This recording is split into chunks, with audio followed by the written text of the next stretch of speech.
Ladies and gentlemen, welcome to the Chris and Andre Show.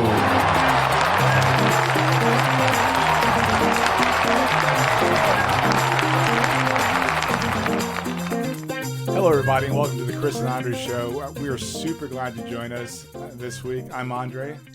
And I'm Chris. And it's another week. This is episode number 83. We are being very consistent. Chris is doing a hell of a job of getting everything published on all of our platforms. So thank you, Chris, for doing your job. Some might even say a bang-up job. But I wouldn't. I mean, that would just be going too far. Yeah, that'd be a touch of exaggeration. But but it's been a good, a solid couple of months here where I feel like we've been, consistently getting episodes out. I know this last week I didn't get the clips done that I usually do. I got one out today or yesterday, I think, the quick hits. So that one is done. We're going to do quick hits again today, here shortly. And we also have our third ever official podcast guest, my buddy Joe. I'm going to butcher his last name here because I don't know that I've ever asked him how he pronounces it, but Michilot. I know for a fact that's not how it's pronounced, but I am intentionally mispronouncing it as bad as I can so that when he listens to this later, he's like, what the actual F, dude? That was awful. We'll totally get him to clean that up for you. Yeah, so. 100%. But before we waste too much time here, I guess let's go ahead and dive into some quick hits. Quick hits.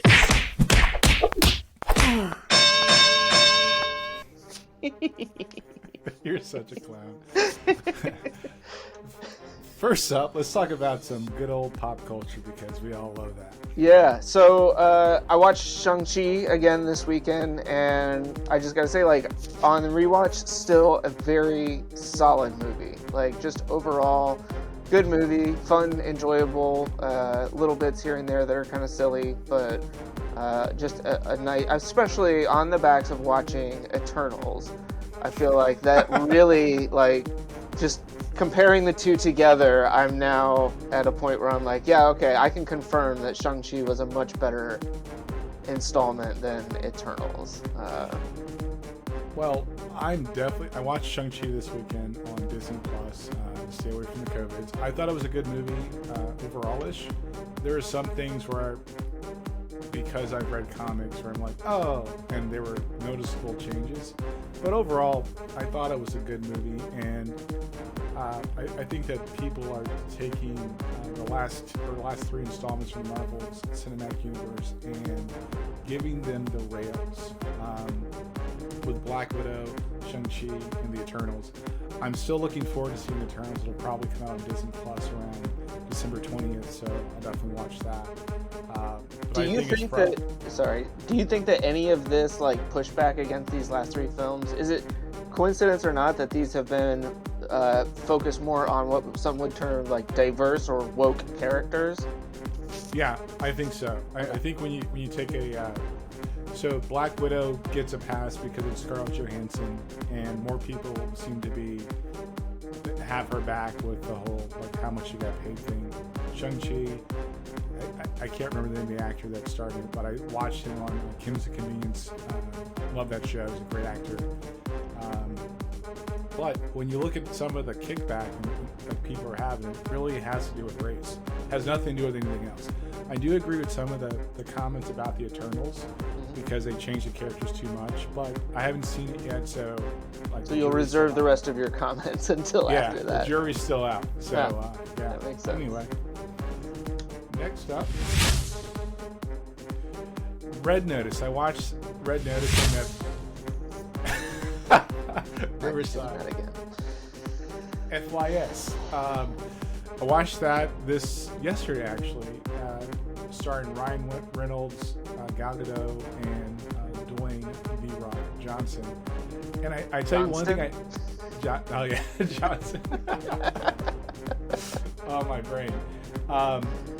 The one thing I took away from that was my expectations of movies with certain characters obviously changes. It literally changed because it was Ryan Reynolds Rock. Like, I didn't expect a lot from the movie, but I was like, yeah, but should I? Because Ryan Reynolds is Ryan Reynolds, and The Rock is a great actor. He's a awesome celebrity in a lot of different ways. I'm not a fan of all of the movies he's been in. I mean, yeah, I don't know if I would say he's a great actor. I would probably like he's a fun and he's a fun guy to watch on screen in a lot of roles. Speaking of The Rock, I watched Pain and Gain this weekend or last week while I was traveling. Based on the true story of the bodybuilders in Miami that like beat up some guy and basically took all of his stuff. He was hilarious in that film. Like, I mean, a total psychopath in a lot of ways, but just cracked me up. Very like early kind of Dwayne Johnson-esque character development and whatnot. But that was a weird movie. Yeah, I watched it one time and that was it for me. But if you haven't watched Red Notice, it's a very enjoyable movie. That's about it. The ending was kind of like, I totally didn't expect that. That should have been on my list this weekend, and I was up in the mountains hanging out, and so I didn't get to sit down and watch it. But I'll definitely get to it this week for sure. I watched SNL this weekend to little to no fanfare. Just like personal or just like personal. Yeah. Like I'll be honest. Like I think it's just the show is not as funny as it used to be, and it's been gradual. Like they're like typically been a good 2 or 3 sketches throughout the whole episode, but now I'm noticing less and less of good sketches. Yeah. So, I think, that show is so based on the writing a lot of times, and they may just be in a spot where the team that they have writing isn't clicking, because it seems like they kind of struggle with some of that stuff. There's some really funny cast members on that show, but I think, and I don't know this for a fact, just historically, they've had really funny cast members who were also very good writers in some cases, and so. I don't know if that's something where they're struggling a little bit, but I agree that it hasn't been quite as good. I mean, I get on YouTube every Monday to watch the Weekend Update clips, and that's pretty much it. I don't care much about the rest, unless it's like, oh my gosh, did you see this weekend's? A big deal that everybody makes about it. Well, I'll tell you this: Weekend Update is super hilarious. And I know that this is their 6th episode of the season, and people are still taking vacations, and it's typically a slow start once you get around the holidays. Yeah. They start off really strong, and then the last couple of seasons, there's been a lull between Thanksgiving and Christmas, and then you wait around so they come back re-energized after the New Year. But yeah, I didn't. This is the musical guest. I always fast forward. Because I watch it on Hulu the next day, but I don't care about most of the talent they bring on to perform. And that used to be such a big deal. Who the musical guest was on SNL could be the reason that you tuned in that week. Yeah. And I'm with you in that.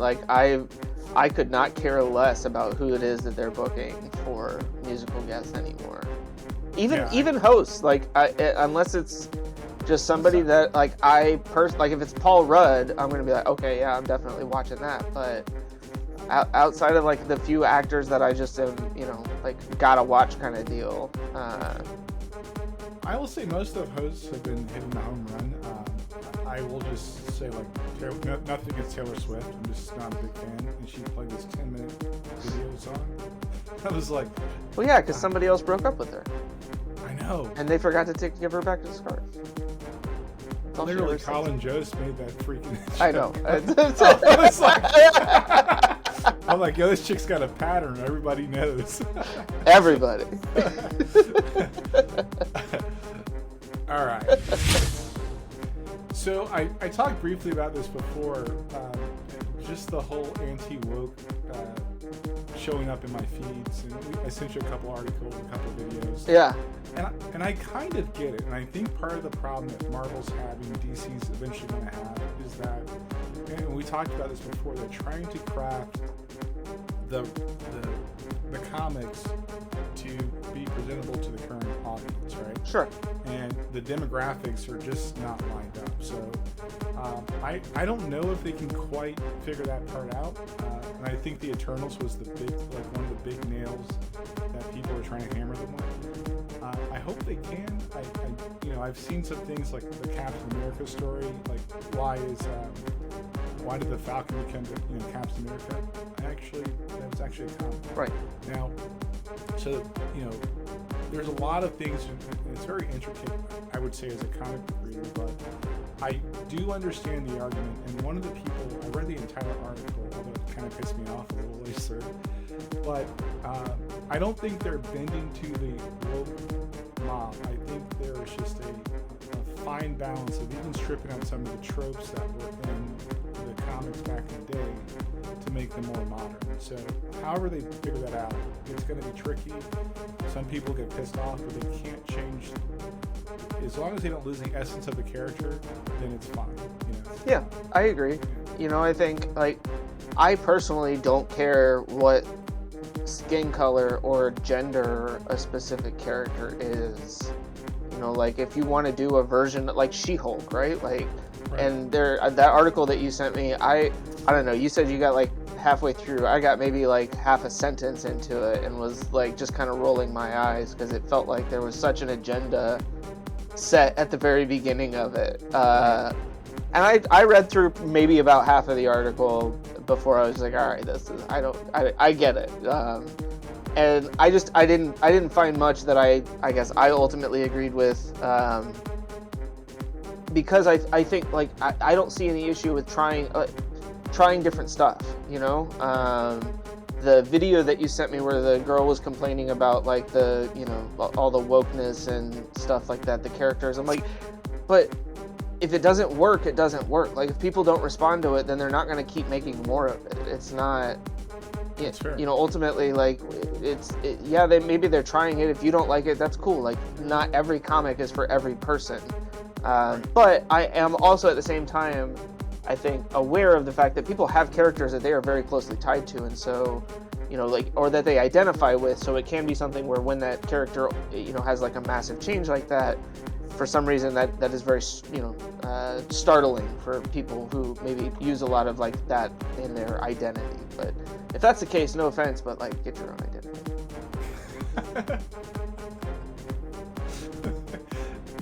All right, let's move on. Now that I've offended everybody. Well, my turn. What the actual hell is going on with hip hop, man? So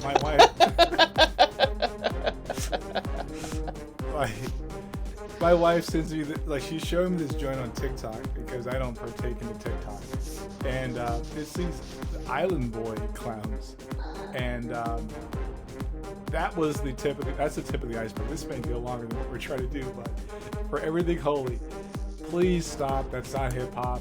All you littles and pumps and whatever corny names you're coming up with. It's hip hop is not a genre to where that stuff fits. So please stop. Just stop. This is in my mind, this is the inevitable, progression of every genre, every popular genre. You start out with talent, and eventually you get to a point where it's not about substance, it's about appearance. It's, do you look the part? Even I think rock and roll, heavy metal, rap, a lot of genres, even reggae, right? Punk, they've all kind of gone through this where you have the people who kind of start it, you have some other really talented people that come in over the years, but then you also have boy bands, right? NSYNC and Backstreet Boys, both incredibly talented groups, even if you say what you will about the style of music, right? But then you end up with LMFAO and 90, not that those guys individually weren't talented, but it's ultimately it's just a cash grab. And I feel like that's where we are with the Island Boys. Can I drop something down on that? Drop it. Since you brought up, but those boy bands, who did they copy? New Edition. Yeah.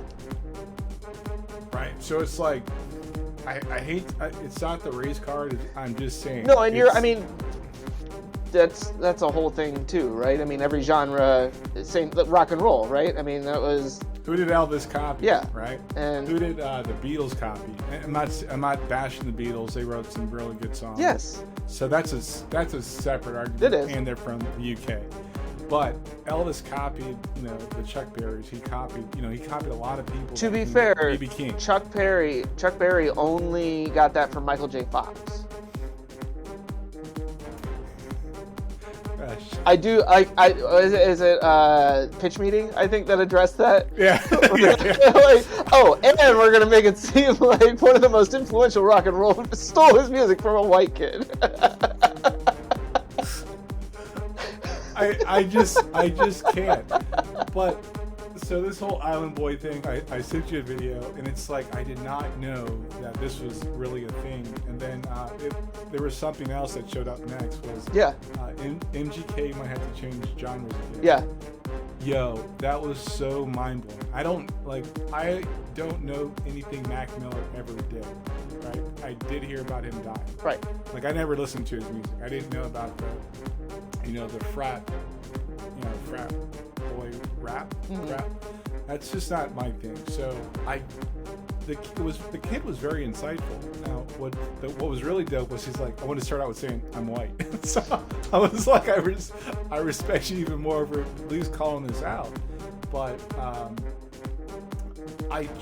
so I'm gonna kind of cover all these things. Go for it. Yeah. So MGK's got to go hide somewhere else. Dope. I mean, we already put it out on the kid. He's garbage. And Eminem shut him down. And at the end of the day, like when this kid brought up this Jack Harlow dude, I didn't know who he was, but I watched the video, and it's actually pretty dope. And Tory Lanez, his verse was the most fire in the whole joint. Like he even like I don't like not a big Lil Wayne fan anyway, but his verse was the dopest. This kid's from Canada. He represented his city very dope. But please, can I just get real hip hop back, man? I'm tired of the auto-tune joints. I'm tired of these freaking. Yeah, but like the Lonely Boys or the Island Boys. Sorry, not the Lonely Boys. The Island Boys don't even need auto-tune, man. Like they're auto-tune. It's. Yo, I mean, like I just can't. I watched both of those videos that you put in the show notes, and like the first one, I was dying. Like the dude in the pool. Not the two guys in the pool, but the one dude in the pool with like I'm like, why are you standing in a swimming pool while you're making beats? That just seems dangerous to begin with. Like, you're just trying to electrocute yourself. But he clowned them in the most subtle way. But is that like even clowning? Like, you've made them famous by doing this. You're not clowning them, like you are promoting them in that way.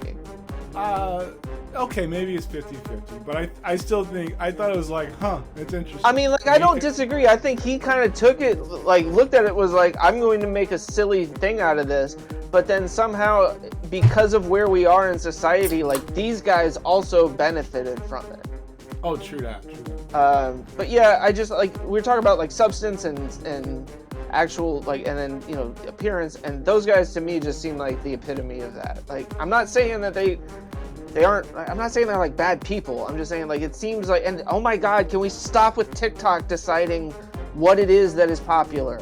Like, I am so sick of TikTok being the excuse for all of this crappy stuff being at the forefront of everything, which is a really good transition into our next quick hit.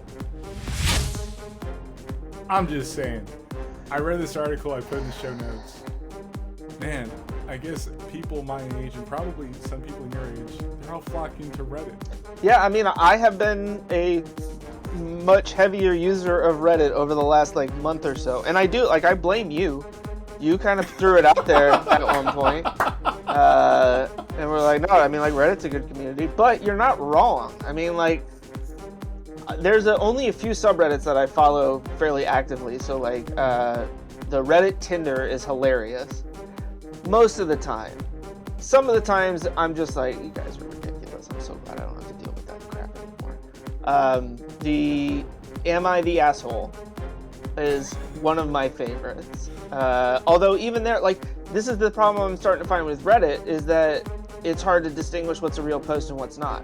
What are people just making up stuff to get karma and stuff like that? Like, yeah, I was in the anti-work one for a while until somebody was like, basically saying how anti-work was really super communist and like they want to destroy the entire system. It's not just about better working conditions and all this stuff. And I was like, all right, cool. Thanks for sharing this so I don't have to waste any more time with your guys' crappy posts. Like, well, I think that what Reddit does, it's kind of what forums do. You can kind of pick and choose your content. You can really like remove things from your feed that you can't do on a Twitter or a Facebook, TikTok for the most part. But a lot of people are turned on to TikTok. Now the thing I'm often concerned about with TikTok is not that I'm painting a broad stroke with Chinese companies, but understand those algorithms collect data. right.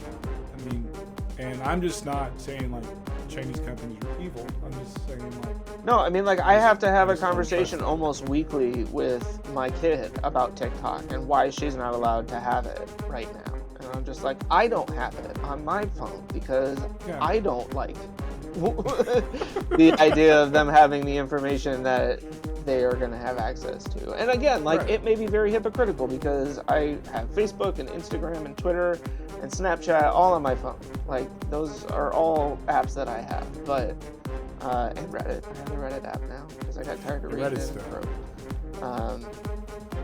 Idiots in Cars. That's another good one. Yo, there's so much stuff where it kind of like, and it's you can turn it off, and that's what I like. And I really enjoy the fact that their community. I don't really like that, but it's actually more mature than what you get on the other. It can be. I will say that all of the social media apps fall prey to the same thing, which is suggesting content, right? Even Reddit, I get suggested content from them at times. It's like, oh, this is people who like this other thing also like this, and I get what the point is, but like you're saying, there are times where I just want to be able to see the stuff that's in my feed, and that's it. I don't want you to advertise even other parts of your site to me necessarily. But having come from that other side, I totally understand why they do it. That's fair. And that's it. Those are our quick hits. Bam! Look at that. That was, shoo! Like less than 30 minutes this time. I think we did it in about 17 minutes last week. But I don't know. I like this. Today with the little timer was nice too. Yeah, it actually forces us to, I guess, have a conversation and like it's kind of like debate prep. A little bit. You ever do debates in school? Not. I don't think I was. Well, was I? No, I was never on like debate team, but we had to do like I think we did debating in one of my classes at one point. I know we'd had to do like a point counterpoint in public speaking.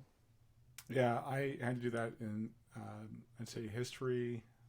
There's 2 or 3 classes where I had to do debates, and I actually enjoyed that. Not that I like to argue with people.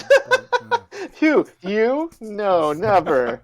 Says the guy who is like, I should have become a lawyer. Like, that's what I wanted to be for a long time because I just like arguing with people. But I don't want to debate because I don't like arguing with people. Like, well, I like to push the limits on, like, or really understand what people are saying. Because I don't think people say what they really mean 9 to 10 out of 10. Say what you mean to say. Sure. Say what you mean to say. And mean what you say. Is that a song that you're like trying to... Yeah. Say what you mean to say. What song is it? I'm pretty sure it's called Say What You Mean to Say, but I have absolutely no idea who it's by. I just know those words because you said them. Great. Now I've got something stuck in my head. It'll be 2:00 in the morning and I'll be trying to figure out. There's a really easy way to solve that problem. That song's in the 80s, right? It's a song from the 80s. Yes, it's Queen Naija, apparently. No, wait, maybe not. Say What You Mean. No, that's season 1, episode 9. Say What You Mean to Say. Oh, I guess that is it. Yeah.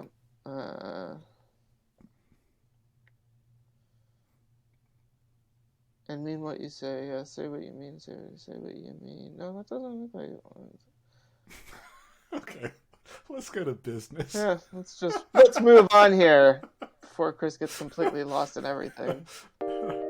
Collaboration. Synergy. Thinking outside the box. Raising the bar. Breaking down silos. Shifting the paradigm. Disrupting the market. Business. That is painful every time. Do you want me to change it? You want me to get rid of it? No, you want me to update it? It's. Want me to make it longer and add some more books for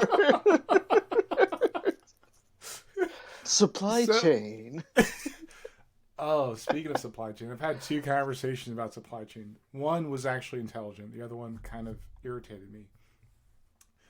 At the end of the day, this is not in our show notes, but I just want you know what? We're going to come back to this later on, so I that'll be fresh in my head. Good. So anyway, I put an article in.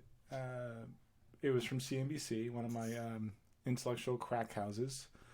And it was basically avoid these 11 words and phrases that make you look weak. I thought that was pretty interesting. I would just like to say that I just think it's just great the way that they just...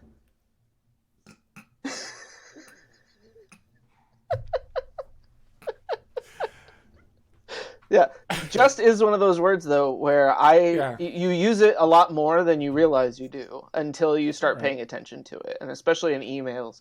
I just wanted to following up, just let me know, and it's amazing how much just removing that one word will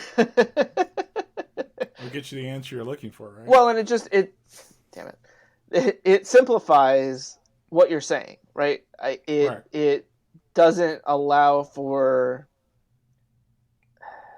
misinterpretation. Well, yeah, it really is just provides a level of uncertainty or a level of apology going into it. And ambiguity. Yeah, ambiguity. Yes. So one thing I learned in back in the day, obviously, because I'm old AF, was, and my dad actually really instilled this in me, was speak plainly to people, speak very directly. Now that works well in the military, and until you have a rapport with certain people, you can't really do that. So I often find myself juggling between the two. I can speak very directly and say no, and I don't take... on the receiving end of that. Yeah, but it's not meant to right. to shut you down. It's just that my answer is no. But people feel like you should add more context to why you say no. And it's but why? Right? But why? Why? You asked me a question and I said no. That was my answer. And I shouldn't have to qualify my answer. And I think a lot of people, it goes back to one of my main tenets in life, be honest and clear about what you're saying. And, I think it's if you ever, we're going to put this article in our show notes, and I just think it's really huge. Yeah, I know. Burpy McBurp. Now, an interesting part about that, even reading that article, I was driving somewhere, and I realized I had 3 modes of conversation. One is tactical, one is social, and one is emotional. And tactical is my comfort zone, right? I'm going to strategically put myself in a position to get my point across. Emotional, I typically use with my family and friends. And social, I use that when I'm drinking or at a party, and especially if I'm somewhere with a group of people where I don't really know anybody. And I'm okay with that. But I've often figured out, in the last month or so, I'm more comfortable with tactical, and it doesn't make me feel a certain level of anxiety. Sure. But I think communication in and of itself should be probably more revered in our society than what it is. It's just funny because I think I'm the exact opposite. I'm so much more comfortable in social dialect than I am in tactical. And it's not that I just in general, right? When I'm dealing with people in general, but especially people I don't know, I am much more comfortable or falling into the social aspect of conversation as opposed to the tactical. We need to, there's something to accomplish here. I'm much more it's, whatever, I don't really know you. So do I really care? Yes, I do. I care. But I think you're right. And ultimately the goal is to have clear and effective communication, right? And so you have to be able to read your audience, or to be able to adjust your tactics, your approach to the conversation, depending on the audience that you're dealing with. Yeah, I just found that a very and I think a lot of people, they probably, this is not scientific, but just me being somewhat self-aware, I noticed that about myself. I have 3 modes, and they are basically they're the same. It's tactical, emotional, and social.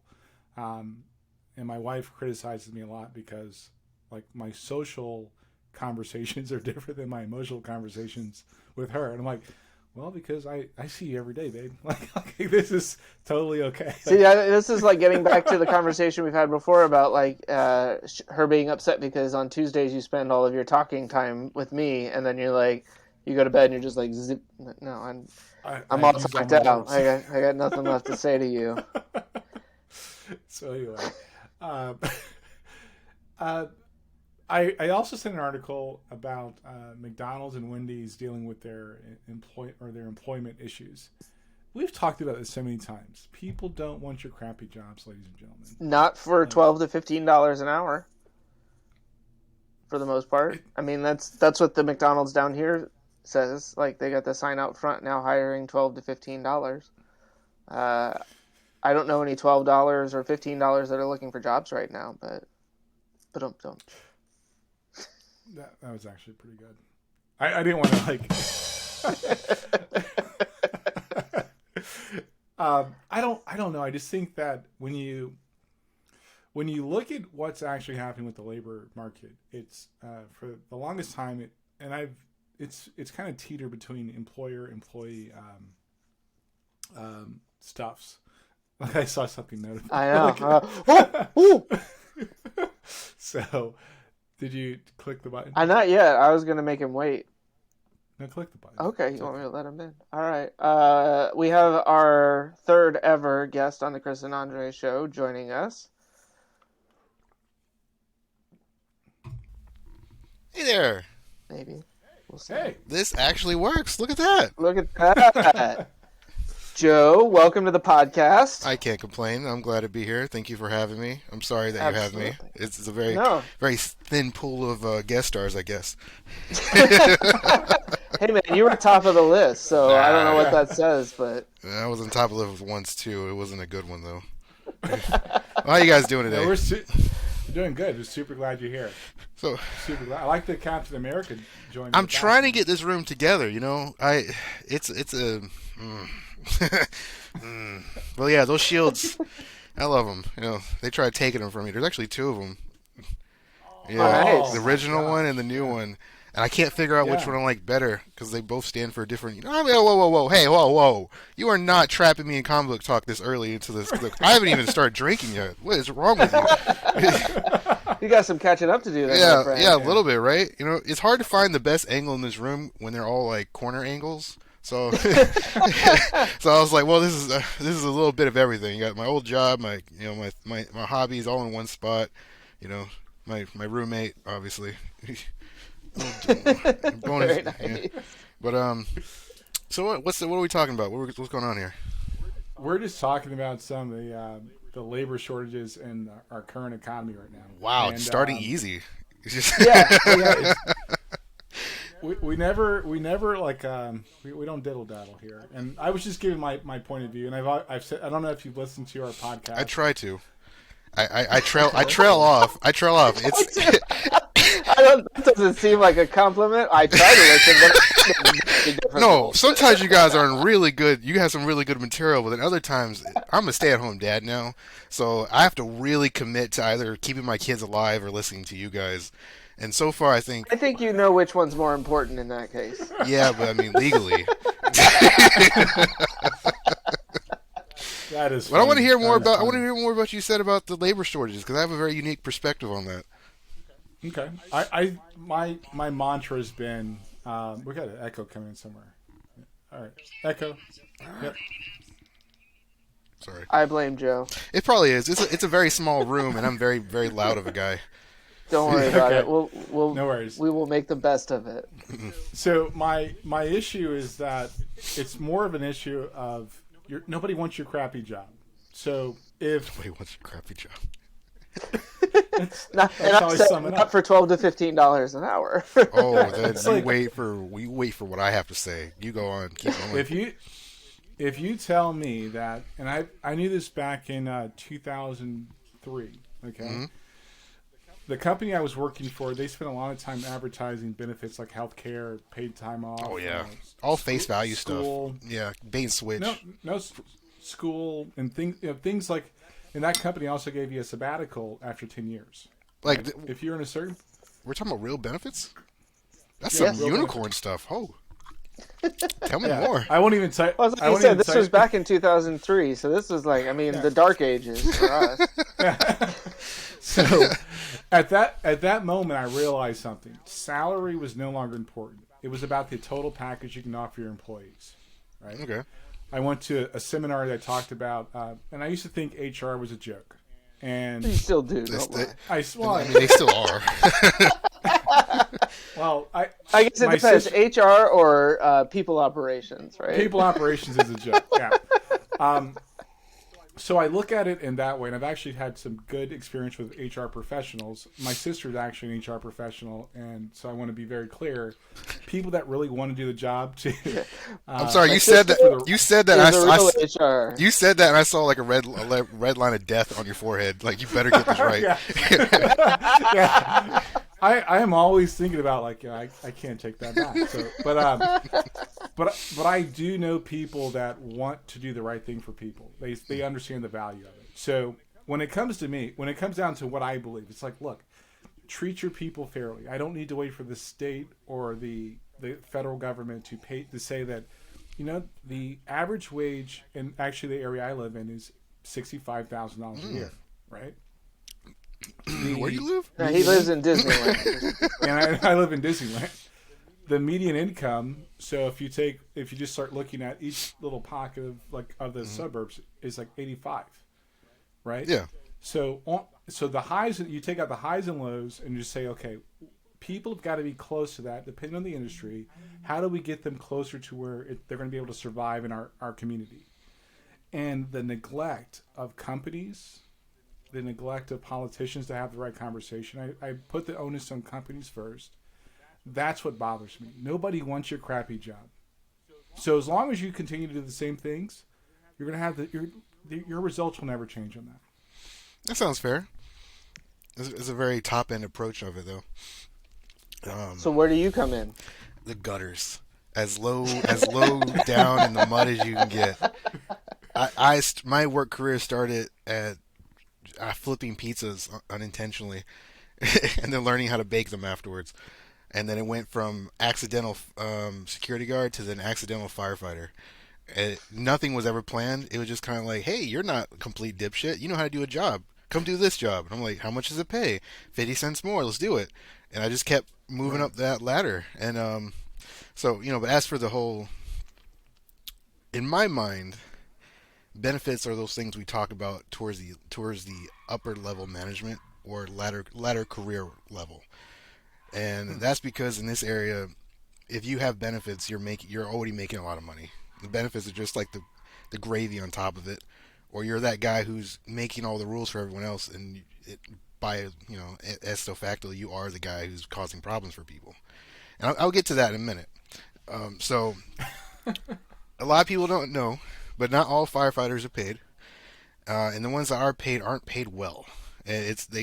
When your first day in any type of training, you'll hear somebody say, you're not doing this to get rich, and that's a huge oversimplification of the entire scenario.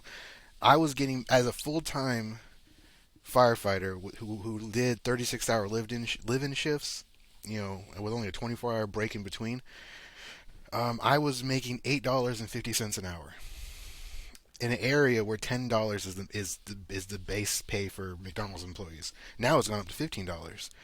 Before all this happened, the only raise I ever got put me at $11.15, and that's only 40 hours. So if I went over those, if I worked 39 and a half hours, I'm ready to go home, I got my stuff packed up on the car, and then a structure fire call goes out, I get paid for 30 minutes, and then that's it. If that structure fire takes 12 hours, I'm not getting a penny from it. And like you said, part of that has to do with labor laws. So in North Carolina, any firefighter who's receiving pay for their work is exempt from overtime pay. Because What? Yep, because they consider that part of your benefits, your death benefits. So if you get mutilated, burned, hurt, or decapitated, exploded, all the money you would have got from overtime is then coming from your death benefits. So they would straight up tell you, yeah, we have the best death benefits in the county. I'm like, yeah, I don't want to die. I don't want to die for money. No, thank you. If I want to do that, I'll go to the military, and there's a greater chance I won't get yelled at. But, Can you imagine if other industries offered that? Or they pitched oh, one of the benefits is when you ultimately die on the job, we got you. We got you. Can you We got imagine? your family's back. Can you imagine how good Amazon would have it, though?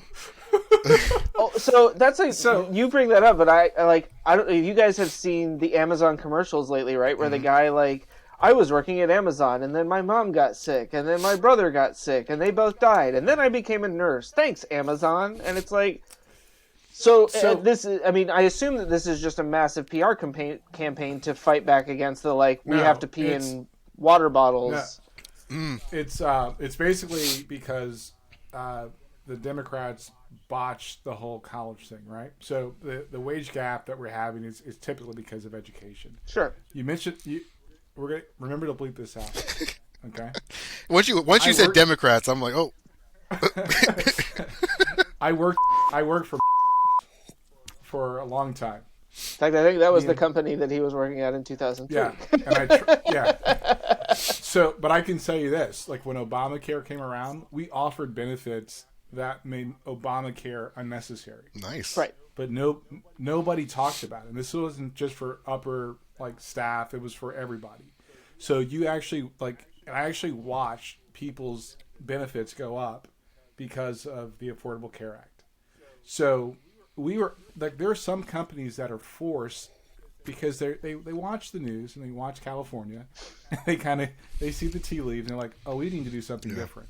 There are many companies that understand that. I'm not saying they're perfect in every aspect because I no longer work with them, but I'm saying that there are things where it's no, as a company you have the ability to do the right things. Now it's shocking to me to hear that a firefighter would make less than a fast food employee. Yep. That makes no sense. Well, the zero overtime thing makes no sense at all. To sit there and say... that's actually not to pay for health benefits. That's literally the reason why. It's one of the driving factors why. And we can all thank California for that. So California, I'm not blaming the whole state or everybody. You literally just did. We have California to thank for that. But I'm not blaming the state. Damn it, Democrats. Damn it, California. In this civil lawsuit that I'm getting ready to file against them in federal court. I'm just saying, so they had this issue with overtime, and they had to change their state laws because it was unfair. People were working 70, 80 hours a week with not even time and a half. So I get that. Yeah. But there was an course correction on that. Right. And then when you roll the Affordable Care Act, and it's if an employee works more than, I think it's 37 and a half hours, you have to pay them benefits. Right. You know what most small businesses did? They made all their employees part-time. Yeah. Yeah. Well, I mean, but what's funny is that that wasn't unique to the Obamacare or the Affordable Care Act coming into play, right? Companies, but hold on, certain companies, and not necessarily the companies, but the managers at so for example, I worked at Starbucks for 3.5 years, and at one point I got hired there, had a great manager. She got promoted, and they brought in somebody who was not so great, and she looked at the people that she didn't particularly care for or get along with, and was like, "You're cut to 19 hours, and you had to be at 20 hours in order to make benefits." And so there were people who basically had that job because of the benefits, like you were talking about, right? Because Starbucks offered amazing healthcare packages, as well as in 401ks and other retirement benefits and stuff like that. And she just came in and was like, "You're down to 19 hours. I'm scheduling for you for 19. Nobody's allowed to work any additional hours." And just whittle you down until the point where you're like, "I can't." They're literally my reason for doing this job is no longer part of the benefit that I'm getting from it, so now I'm going to leave. And that's... Sorry, and then to make it worse, I've been in that experience. You'll put your schedule spread out across the whole week, so it's kind of like you're wasting your entire day working for 4 hours. Yeah. No, so you don't have the opportunity to be working 2 jobs, right? Yeah. Because then you might just stay on to make the extra money. And it's like let me be fair. Let me be fair. I'm not saying either way is right or wrong. Right. I'm saying that there are fun, like the crunch that like most small businesses, like 63% of all Americans work for a small business. That is a fact, right? Yep. According to 2021, like. Well, that statistic's changing now because a lot of them are becoming self-employed through like YouTube and other stuff like that. Yeah, but 63% of most of our population works in a small business. By the way, if you're on YouTube, smash the like button. Oh, don't forget to subscribe. Obviously. Oh, yeah. Subscribe and leave a comment about how much you like Joe. And the bell thing. Don't say the Joe thing. Don't do that. No, I'm not. Okay, fine. I've had one Tell guy. us how much you don't like Joe. The last time I was on some type of streaming platform, a guy asked me to like breathe heavily into the mic, which I was more than happy to do. That's weird. But so I think the argument can be made that when you go to the local McDonald's, they're most of, like actually I think it's 85% of their Ye olde McDonald's. They're 85% owned by franchisees. Oh, that's correct. Yeah. That franchisee is like looking around, going, "I need to do something different." Yeah. And what their different is going to be is like, "Yeah, I need to make sure I can afford to keep my operation open." They're going to hire people. So there is it's a delicate balance, I believe, and it's the perfect storm.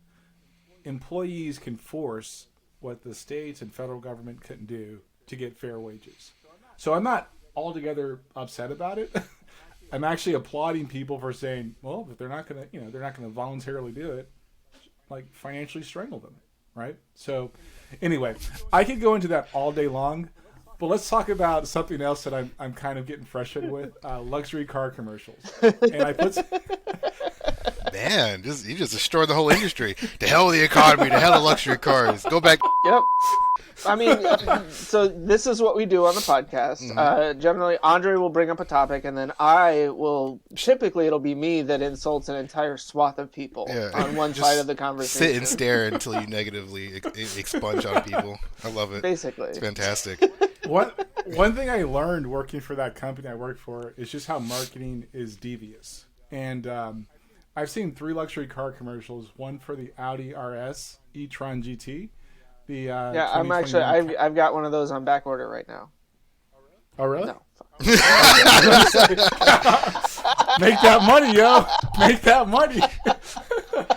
The 2021 Cadillac Escalade and the LS500 series. Oh my god! Don't even get started on the Hummer E, the electric Hummer. Oh no, because GE's they figured something out. Wait, GE or GM? I'm sorry. Good Lord, GE. Well, GE is not even GE anymore. Yeah. They make washers and dryers, and like there's something like 6 different companies. Yeah. But they figured something out. And this is what they figured out. Let's not put white people in our vehicles.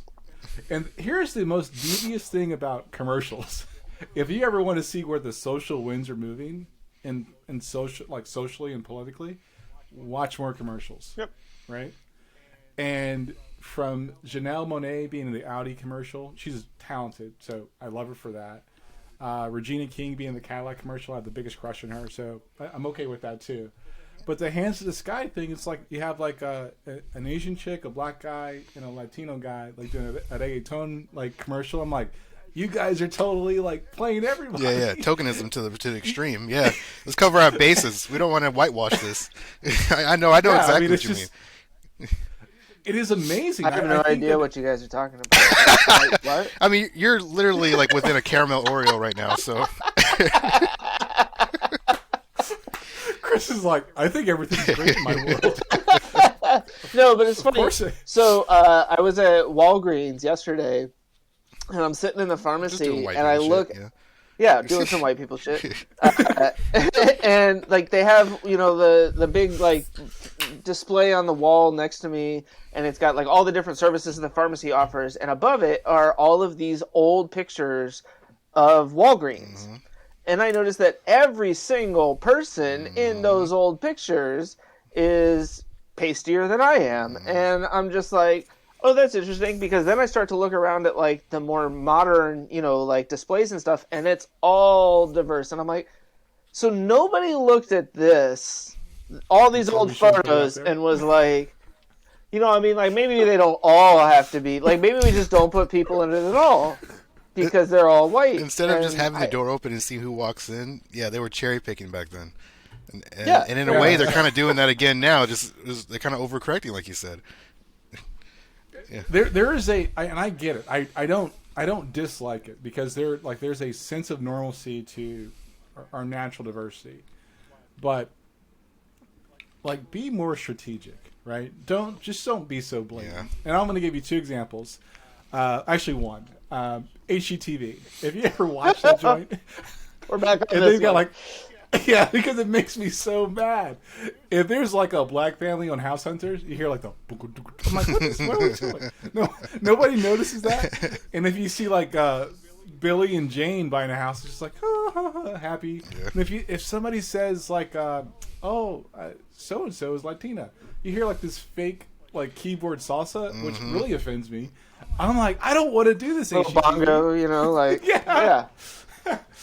Oh, so anyway, and last it's thing in maracas, business, sir. it's Latinas that's even both. and that's- maracas. That's so worse. I went to BurgerFi in Cary off of Walnut Street, right? And this is the last thing in business. I'd never seen a Karen until this day. So I sent you a text. Wait, you found It a was wild like, Karen, like legitimate wild Karen, like legit. oh, and you didn't record it? I did not because I didn't know what to do. I was like, this is shocking. Okay, right? continue. So I waited for 40 minutes for my order. And this lady, legit, I kid you not, bro. She goes to the counter and says, this is cold, this is cold, this is cold, this is cold. I want a refund. This white guy next to me goes, and here's our Karen. I was like, oh, that is a Karen. Because I didn't know what to do. I was like, yo, this lady gets $68 back. Ooh, And I'm thinking, like, she's leaving. Yep. You know what she does? She turns goes around and and sits down and eats the food that she just complained about. and got a free meal out of it. I could not believe it, man. So I told the guy, like BurgerFi, they got their butt kicked. But I was just like, look, I told the cashier, like, dude, you did the best you could do. Blah, blah, blah. And this one dude was going to complain. So I wrote a comment saying, hey, look, it wasn't on them. I went today. And like I literally just said, it wasn't on them. They just couldn't keep up. Yeah. But my mind was blown. I saw my first Karen. This chick literally got all of her money back and went back down. Didn't leave. Yep. And sat down with her family and ate the food. Blew my Oh my mind. god! If you want to talk more about people being cheap when it comes to restaurant food, I got the label on that. I can give you Go some for more it. stories. Here's a quick one. This is lady, we used to give her a nickname, was a Pepperoni Karen, and she would order a pizza, and Papa John's policy is if there's anything wrong with the order, the driver will come back with a reorder, no additional charge, with your money back. Right. So but she knows that the company policy is we do not make modifications to the pre-existing orders. So if you want a pepperoni pizza, you're going to get a pepperoni pizza. And don't get me started on their grading scale. That's a whole nother video. They're like obsessed with edge lock and the proper proportions of 57 pepperonis, not a one over. But anyway, so I haven't had enough. So anyway, she would order, and then she would always like somehow pick out the new workers because there's a revolving door. And she was like, I would see the order pop up, and then someone would walk up to me and be like, hey, that pepperoni pizza, they wanted the pepperoni under the cheese. And I look at them. What? We're not supposed to put pepperoni in the cheese, dog. They're like, no, but they really want that. They said that's how they made it last time. I'm like, I know that's how we made it last time. It wasn't supposed to happen. And I was like, well, gotta make it now because the new guy promised it. And so yeah, it was like pepperoni under cheese, and then you bake it like that. It's not a bad idea, but it's just like Chicago pizza. It's not real pizza. So I like you already, dude. so I ordered it. I mean, I made the order and then I had to deliver it because that's what drivers do when there's no in stores. You make everything and deliver it for $4.50 an hour. And then I gave it to her. I knew exactly what was going to happen because as soon as I gave it to her, she opened up the pizza. Where are my pepperonis? I'm like, I just didn't say anything. I just turned around and walked away because I knew it was going to happen. And this is like a mile and a half from the store, so I already knew she was calling him before I even got there. Because pepperoni in one hand, phone in the other. And I was like, oh, okay. Get back. My manager's like, yo, you just deliver a pizza? I'm like, that's what I do, Chief. What's up? And he was like, so you said there was no pepperonis in that pepperoni pizza? I'm like, it's pepperoni Karen. And he's like, ah, damn it. And he's like, well, she wants her money back. I'm like, okay, I didn't even clock back in. I'm like, I'll just drive it back real quick. Drive it back, give her money back, come back. 15 minutes later, she drives up. And because she knows at 4 o'clock, that's when the manager switches out. Drives up with the pizza in hand, saying, I got this pizza earlier, and I paid for it, and it wasn't made to my specifications. I want a refund. And I work 16-hour shifts. So I would see that happen. I'm like, she would get another free pizza and double refund. And that happened every single week. And there are people like that who just know the system so well. But the corporations design these policies. They're so rigid. And they're like, no, non-compromising. If the customer's always right to a bad degree. Yeah. Dude, I worked at Blockbuster for several years before working at Starbucks. Oh, God they bless had you a for your policy, service. yeah. But their policy was we do not prosecute shoplifters. We never prosecute shoplifters. Dude. And so in the training, I wish I they knew literally that. tell you, do not ever, ever try to stop somebody from shoplifting from the store. Don't bother to follow them outside because they didn't want any sort of lawsuit or anybody getting It's hurt. insurance. Yeah, It's exactly. insurance. And so people would literally walk in, we had a dude that would walk in with a big puffy jacket on. He'd go back, he'd stuff a bunch of stuff in, and he'd literally just walk through with his hands up through the little scanner thing, and it would beep, and then he'd leave. That was it. It was the whole See you thing. next week. Gangster. Because he knew. He was like, I know. Nobody's going to... You're not going to do anything. Oh, man. Um, I've been paying for video games this whole time? What's wrong with you? This whole time. When I worked at Starbucks, we had a lady, we called her Refill Lady. And this woman, I literally, on multiple occasions, saw her digging through the trash can outside of the store for a used coffee cup. Not her coffee cup. Somebody else's used coffee cup.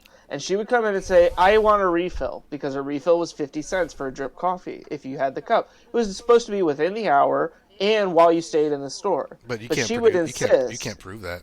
That's one of those things you can't prove, yeah. But she would come in with the grossest cups from days and days because she would just get refills over and over again. And if she didn't have a cup, she would go digging through the trash can. The number of times that I gave it to her and gave her a new cup because I refused to watch her drink out of something that she pulled out of the trash exactly. can. That's just You took the high ground on that. Instead of saying no, you're like, let's be realistic. You're still gonna. So here's a clean cup. Most of the time she got decaf when she didn't ask for it. So, high ground, I don't know. Oh, God. By the way, heads up, if you ever go to Starbucks and you piss off your barista, you're getting decaf.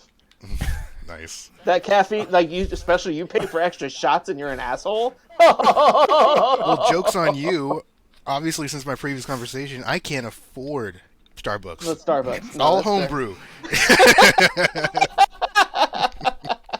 I gave that life up a while ago too. When you said the whole cup thing, I immediately remembered this guy. You have your regulars, your misfits. Yeah. His name was. We called him T-Rex for horrible reasons. But that's what he would do. He would climb into the dumpster for any leftover pizza or cups, and he would come in and ask for a refill. And we straight have to tell him, bro, we're not Pizza Hut. We don't have a fountain drink. And he's like, well, I'm really thirsty. You got some water? I'm like, you need some money because they're all bottled. Oh, that's okay. I'll just go down to Wendy's.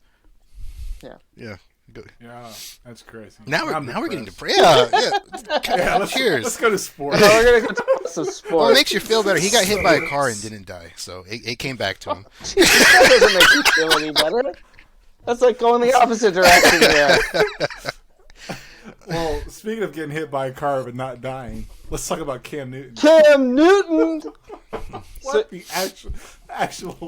Okay, first off, they're playing the Cardinals, who were without Kyler Murray and DeAndre Hopkins, right? Doesn't matter. They were 8-1. Fair.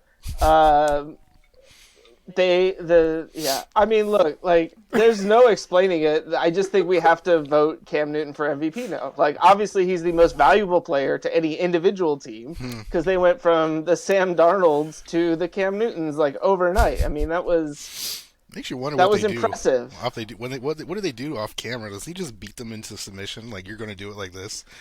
No, I just think Andre. I mean, I don't want to like call you out, but you have not been a huge Cam fan over the I years. can't be. I can't. I will not be. I cannot be. I will not be. But I just feel like to some degree you have to admit the impact that this man clearly has on. I mean, he took Gus Malzahn and Auburn to go win a national championship. Slippy slope. Please, for everything holy, shut the hell up. I'm gonna do that, but only because I gotta go get another beer. Okay. You tell me you you don't have them all around your desk? I do. Like he's not an adult yet. Yeah, see, that's a trump card. He just came in here, pissed you off, and then walked out. And now we have to sit with it. Oh no, I'm going in hard, man. I don't give it. He can try to run off if he wants to. That's no ridiculous. lube. You're just gonna pin him down and let him have it. Yeah. Nice. But all right. What everything I'm praying for you. you miss, That's what I have. dude. Cam Newton is nothing, yo. Like, this is where he lost me. He lost me as soon as halftime comes up. He's like this. I'm back. That wasn't halftime. That was after he scored the first touchdown. No, it was? I thought so. I don't know. No, it was halftime. Okay. He was going to the lockers. And I'm like, you slimy Is he though? piece of Like, shit. I mean, he's literally back. He's back. He's a for discount. Carolina. Shut up. He's a discount quarterback. They got him for $4.5 million. Would you rather He's have Cam Newton or Teddy Bridgewater? Ooh, shit. They're the same person. No, they're not. Teddy Bridgewater is a Dollar General version of Cam Newton. Not even Dollar Tree. Dollar General. Yeah, but when you really need it, Dollar General is the best thing you can have. Yeah, if you live out in the sticks, like Yeah, well, Like thank you nowhere. for that compliment. There's like 7 just down my road alone. Not even a joke. we actually, when you learn your districts in the fire department, and it got to a point where we realized that every Dollar General was 3 miles from the next one.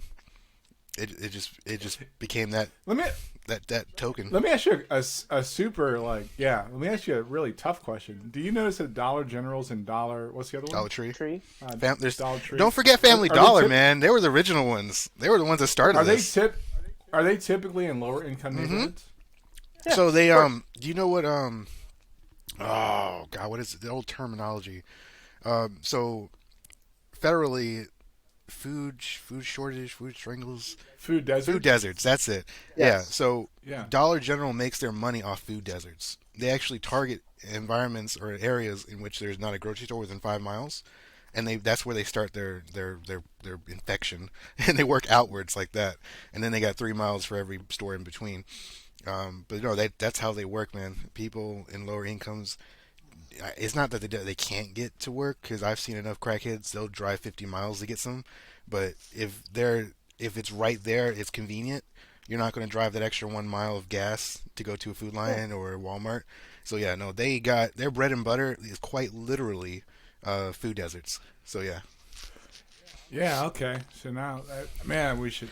I might have to remember Real quick, that. do you It's guys gonna know go what in my you brain. guys know what penny shopping is? Since we're talking about Dollar General, I'm from New York. I'm going to let everyone here, like the 12 people in the audience, know. So oh, what a shot! What a shot for no reason on the podcast. that was He is the guest star. for you dropping that love bomb it. and walking off. But Fair. But Fair. so I'm not done with you, though. so I'm not done with you. I mean, I'm giving him his intermission, fuel up. But no, for real though, a penny shopping is a term utilized for penny products in Dollar General. Their computer system automatically lowers prices on sale things until they're below their actual value, to the point where they're not making a profit on it. So they drop down below to a penny, literal penny, like a whole bottle of milk for a penny. And every morning the manager gets a list of things you have to take off the shelf and throw away. If you hurry up and get those things off that list ahead of time, their policy states that if a customer finds a penny item, they have to sell it to them for that price. So my former wife used to be just really big on that. She would go in there and get like obscene things, like 50 bushels of those fake flowers, or like swimsuits, canned goods, more Captain Crunch you can ever want. Hence why my teeth are all messed up. and she would walk out for $3. She would walk out with like 3 buggies full of stuff. And it got to a point where managers were like, as soon as they saw her walk through, they would follow her. And if she grabbed one thing off the shelf, they would clean that shelf off. They'd take the rest. Mm-hmm. Yeah.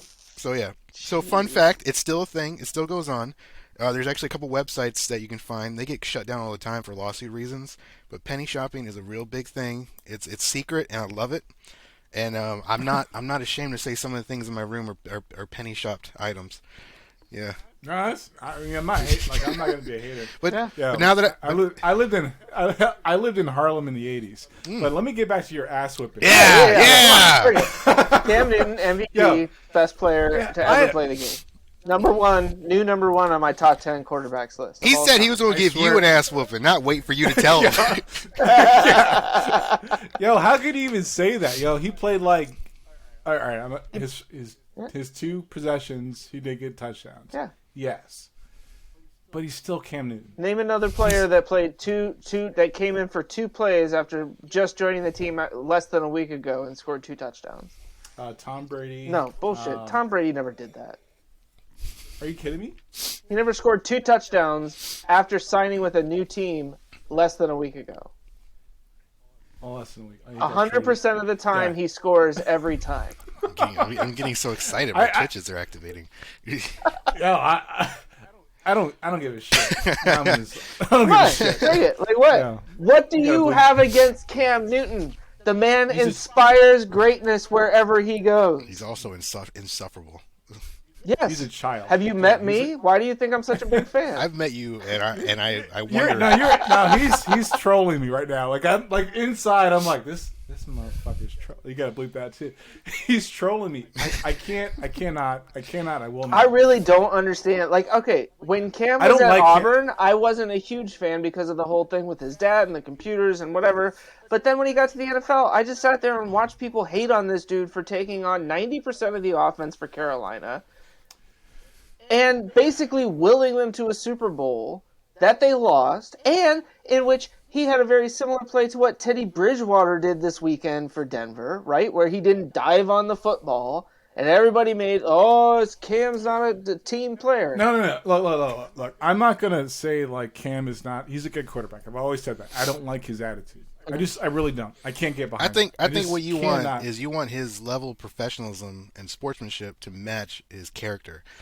And you're seeing a very, like, egotistic person. Yeah. Yeah, I just can't get behind that. And if Cam Newton was not Cam Newton and just a great quarterback all the way around, which I think he is. He's got a great arm. So you're saying if Cam Newton wasn't the personality that Cam Newton is, you would be behind him? I would support Cam Newton without his personality all day because I think he's a good quarterback. Like, I really do. Like, I cannot take that away. I've had a couple women say the same to me. I just don't want him to talk. You just don't want him to talk? You want him to shut up and play baseball? Or football? No. Sport So you can't get the sport right. Like, I just want him to, like, Jeez. I want him to, like, I want him to be literally be the guy that he can be as far as a quarterback goes. He can talk. It's just like, look, man, put your ego back, put it back away. Away. The dude, he said, I've been waiting to say this for a long time. Keep on pounding. Bitch, please. You were lucky to get, they signed you on a discount. Nobody was $10 million? $4.5 for 1 year. Guaranteed. For 1 year. For 1 year, yeah. For 1 year. For 6 games. That for half a season. That's $9 million a year. That's fine, but it doesn't say that he is they're committed to him like that. That's more than New England signed him for on the veteran minimum deal that he signed last year. Now, granted, look, Carolina, the Panthers themselves were in a shithole of a situation, right? Yeah, it's you are now paying Cam to replace the replacement that replaced Cam's replacement, who you are also paying. You are paying 3 quarterbacks to replace the quarterback that you now have on your roster starting for you, including that quarterback. You're paying Teddy Bridgewater, Sam Darnold, and Cam Newton, who are all replacements for Cam Newton. God, that just made me so angry. I cannot stand Teddy Bridgewater. For everything you wanted him to dive on that ball? You thought that was the play that was going to make or break the Broncos season? No. unfortunately, I didn't get to see the game live because I would have been pissed. Yeah, I didn't wake you up for that one. It was actually, it wasn't showing, asshole. It was 10-0 the end of the first. They tied it up at the second. Then they just started to. I guess Vic Fangio is a terrible idiot. Coach. Yeah. And I'm like, go with your run game. Thoughts, Joe? I mean, we're talking about sports here, and I'm watching a boxing match happen right in front of me. I mean, for everything holy, like if I look at time of possession, so I'm watching this whole thing on my phone, right? I'm like, shit, they're killing you by time of possession they're beating you by 2/3. Yeah. 15 minutes, 5 minutes into the third quarter. Like, walk it up the field. Stop letting this idiot throw balls. Yeah. Right? You watch this on I your don't phone disagree, and you but- didn't throw your phone? Bravo. Oh, because I'm too cheap. I'm not gonna buy it. Speaking about benefits, I have this insured. So, but it just frustrates me, and I don't want to I don't want to say a quarterback's a bad quarterback. Maybe it's 50-50 coach and the quarterback, because I know as a quarterback you can definitely get good reads and you can change a play on the field. Bridgewater isn't as far as I'm concerned, incapable of doing that. You're right. He's like a discount Cam Newton. He really is. You have said that they are basically the same person. They are the same in terms of the player. Yeah. But I understand that Teddy doesn't bring the same personality that Cam does. Right. And so I mean, yes, I was certainly trolling you with that comment there, but I think personally, I feel like over the years Cam's gotten a bit of a bad rap, and I'm at the point now where I'm more willing to kind of stand up for him and say I don't know. I mean, I just like the dude. Are you kidding? He got cut from New England because he wouldn't get vaccinated. Well, yeah. I mean, I don't disagree with that. It wasn't because he I'm wasn't not saying. a good quarterback. Well, right. Okay. So It wasn't because of his skill. It's because of his freaking attitude. Sure. That was it. He got cut from New England because and he of turned that. around and got it vaccinated, and now he's signed with the Panthers. And he's going to take him to the promised land. He's winning the Super Bowl this Anyway, 2-0 to my Mexican friends out there. I know that a lot of you guys are talking shit. That'll your team teach was you. talking shit. This is the second time the U.S. men's team has beaten their asses 2-0. And Christian Pulisic, that's my dude. I watched him when he was 16. He made the national team. He's an amazing player. And I turned around and watched McKinney get that goal, and everybody was saying, McKinney, he's not good. Yo, McKinney did some footwork that made me go, oh, shit. So, anyway, U.S. men's national team, please, I do believe you'll beat Jamaica. If you don't, for everything fucking I will burn all my kids. So I'll be like, you didn't beat Jamaica. So, right now, the U.S. What are men's you, national high? Right now, we are tied with Mexico, number one spot in the CONCACAF. So that means that we have a somewhat good walk and path to the World Cup, which will be great since we didn't go to the Olympics. So, Well, a quick segue. Anybody else watch? Quick segue. Since I'm starting to get depressed now, just hearing this machismo. Is that Nintendo Power magazine you got behind you, Chris? Oh, yes, it is. Oh, you are such a nerd. I love it. Thank you. This This is my classic Nintendo Power collection. You don't have them wrapped, here. do you? No, they're not wrapped. Hell no. These were ones that I've read, and they've been sitting in a box. You got your sick oil all over them. Yeah, absolutely. These are not like mint condition or anything. Joe, do you watch soccer? I don't. I live beyond expectations. Growing up as a mixed Latino man, everyone makes assumptions of you. So I know Latinos that don't watch soccer, man. I really do. God, I've raised around family that likes soccer. I've seen enough to know how it is a good sport. It's a fun sport. But man, I cannot get with the whole audience fights. That is just insane. So Latino where? Where's your family? Let's dish. I'm being real. I'm not. So I was half raised in North Carolina in a little town called Whiteville. Chris, you should know about it. I'm sorry. And then the other half was in the Bronx of New York. Oh yeah. So I'm half Puerto Rican and half Peruvian. So My wife's from Peru. yeah, it's a horrible place. Yeah. Oh, Touchy, my don't grandfather. listen to him. Yeah, right. For that one other Peruvian person that watches this, I'm sorry. No, it was funny too, because if you look at it like in hindsight, it was the 1960s, no, 1980s. I think 1980s police riots in Peru, and my great grandfather was a governor in Peru, and politicians know things are going to happen before they happen, and he was like, "Hey, I'm going to send my sons to another part of the planet. No reason. All the sisters, just stay here. You're going to be safe." And then, so yeah, that's how it happened. I got now I'm a mixed bag of cultures and viewpoints, and I easily trigger people, and I guess this is why I'm so welcomed here. Yeah. Yes. Yeah. You are you are amongst good company here, sir. Yeah. Let me I tell mean, you. I grew up in Spanish Harlem. I'm from New York. My wife's from Peru. She's from Callao. I have a lot of friends from. Actually, a lot of my friends are from Callao.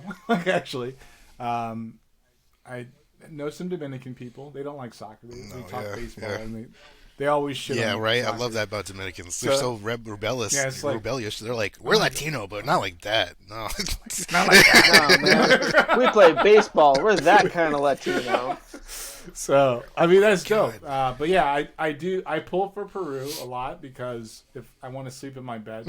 No, Peru's actually their national team's gotten better over the last couple World Cups, and it's like soccer's big in my house. Like I am that guy that, but I'm an American. Says the guy who's watching- wearing the jersey. Yeah. Yeah. Yeah, but I watch soccer like an American. Right, yeah, So, yeah.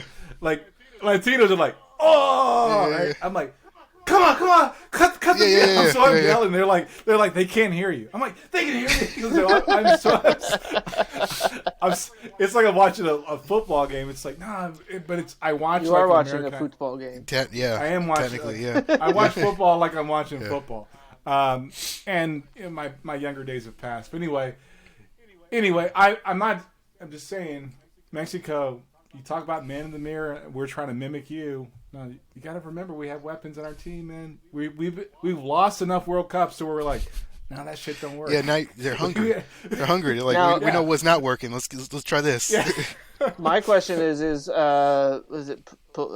Pulisic? Or is it Pulisic? Whatever his name is. Christian Pulisic. Yeah, is he the next Landon Donovan? Like, great player that we just can't win with because we don't have enough support around him. Actually, no. He's a superstar. Okay. Like they love him in Europe. I mean, most of I think a third of our national team plays in Europe. America's biggest problem has been, or the state's biggest problem has been, we don't play European or South American soccer, right? That's when. So We play U.S. soccer. Yeah, very regionalized. Yeah, very uppity. Yeah, The best version, because But America's the best at everything. no, yeah. We've talked about that false superiority complex Yeah. of America in the past. So that means an automatic elimination, right? But now most of our starters, they played in Europe. It's like Portugal got upset by Serbia, right? So we're talking about Cristiano Ronaldo, like Senior Wapo. Like my wife loves this guy like too much. I'm like, look, I don't. Have you seen the Theragun commercials with him? No, I don't care. I don't want to see him outside of off the pitch. Those shorts. Oh my god! I don't care, man. And he's I don't like care. on the bed with the little Next. the hair gel No, down and next. everything. Let's talk about. I see life. what your Google search results are. Life. I wouldn't even be watching live television if it weren't for my parents, so I blame them. No, I mean, but like Cristiano Ronaldo is a good-looking dude. Like Yeah, he is. you have to acknowledge that. I do. I don't have to like it. No, I didn't say you have to like it. You don't have to like him, but you have to acknowledge that the man is a good-looking dude. So how long you two been married? Me and Ronaldo? No. God, I wish. I mean, anyway, so one of the things that's been bugging me is affordable housing. Oh my god! Yeah, right? Why do we have to make housing so affordable? I should have read the itinerary better. I'm so like tickled with all these topics right now. I have, Good. I have so, No, I have that's so much perfect. to talk about. It's depressing. No, that's good. I mean, talk about it. depression is what that's what everybody's into, right? Like Right? everybody's That's got that's what therapists. gets We're you. all on antidepressants. That's what It's gets you the like- likes on TikTok. Yeah, exactly. I know. Right? So I guess the frame for this, and it's not like it's not super intellectual because I don't have a solution for it, right? But in where I live in Wake County, there's been a couple of news stories that like keep popping up. It goes back to the like actual fair wages, and most places in North Carolina, we literally live in Disneyland. So where you guys are at, down by the beach, Wake County and Mecklenburg County, and whatever county Asheville's in, those are 4 pockets of protection against financial disasters in this state, right? I don't remember the actual amount of agricultural jobs in the state, but I know it's declining, like typically like 2 to 3% per year. Mm-hmm. But I do know that the quote unquote white collar jobs are giving this impression that the state's in better shape than what it is. So why has it got to be white collar jobs, right? You know, I struggle with that. Because bleach is but good. then Bleach is- because you don't want the dingy shirt, right? You want that manila color, like you get from you smoking too close to your shirts. So the after effect of that is gentrification, right? So like you look at downtown Raleigh, you look at the quote unquote city town I live in, and affordable housing is becoming an issue. Where like you'll start to push people out to the suburbs, right? Mm-hmm. And you get underfunded schools and all these mm-hmm. things. And I sent this one article that talked about how there's this one neighborhood in close to downtown Raleigh. It was a townhome neighborhood, and the HOA said you can't rent your house. Right. Well, and this was one of those things where the rule in the governing bylines for the community had always been there, but they had never enforced it. Right? That it's like technically the rule was on the books, but it was like, as long as you're not creating an issue with it, we're not going to enforce it. But then they transitioned ownership of the HOA over to a new group. I think it was the actual homeowners, and the people on the board were like, we want to get rid of these people that have been renting here for years. And yeah, like I don't understand the idea of just like wanting to completely uproot a portion of your community there, unless the underlying issue is that you feel like for some reason they don't belong, in which case you're the problem and we should uproot you and make you go live somewhere else. Well, we're talking about 180 families, right? So it just doesn't make sense to me. I think that the pressing thing about affordable housing is that we don't know what that looks like. Sure. Like the average person spends like throughout this state, or actually that's not true, in the counties I mentioned, close to 30% of their income on housing. And it doesn't help anybody. At least some people literally work right? just to afford housing, let alone anything else. Right. But if I may interject, please. That's why you're here, so literally. I lived in Wilmington for quite a bit of time. I was actually born there. It is the perfect example of the housing crisis and gentrification back to back. So historically, downtown Wilmington was a black-owned environment. Black business ran all that. Through a long history of ups and downs, it was the anti-black riots. They burned down a lot of buildings, killed a lot of families. Nowadays, downtown Wilmington is just like a pseudo mix of criminal justice and attorney buildings, and at nighttime it's just nightclubs. So it's perfect dichotomy of our situation in life. Don't forget the breweries. Oh, don't forget the breweries. Like there's the money. I don't see how they make. Stop. I don't Stop either. It. You're changing the subject. But, Sorry. but okay. He does that. This is like, you will not make me feel guilty for enjoying my. I don't feel guilty. I play devil's advocate. That's what I do. So when I moved to Wilmington initially, fresh face. I just got married. Coming from Hawaii, had no money. We applied. You came from There's Hawaii? more to it. I know, If you have me back, we'll talk more about that. But we'll wait to see, right? But so I applied for this place called Village of Greenfield in Greenfield Lake area. It's pretty much the center of Wilmington, and they had a income-based housing program where, depending on your income, in other words, if it's lower than $2,100 a month, you get you can either get access to a very small, kind of like a tiny home. It's kind of like 450 square feet, and or you get into a duplex. And luckily enough, we got a tiny home on the corner of the lot, and it's next to a fence. And unluckily enough, that fence that it shared to was next to a place called Houston Moore, which has a very, very long history of drug violence, gang violence, and just straight up like political like problems. Because a lot of times it is a sectioning housing community, but so it's 99% black. Here's the problem: people when the politicians come in, they're like, Houston Moore is the worst thing's ever happened. We need to destroy it. Or Houston Moore is the best thing's ever happened. We need to make more of it. And so it's kind of like this island state where people just don't want to interfere with it, or they don't want to get near it because of the crime rates.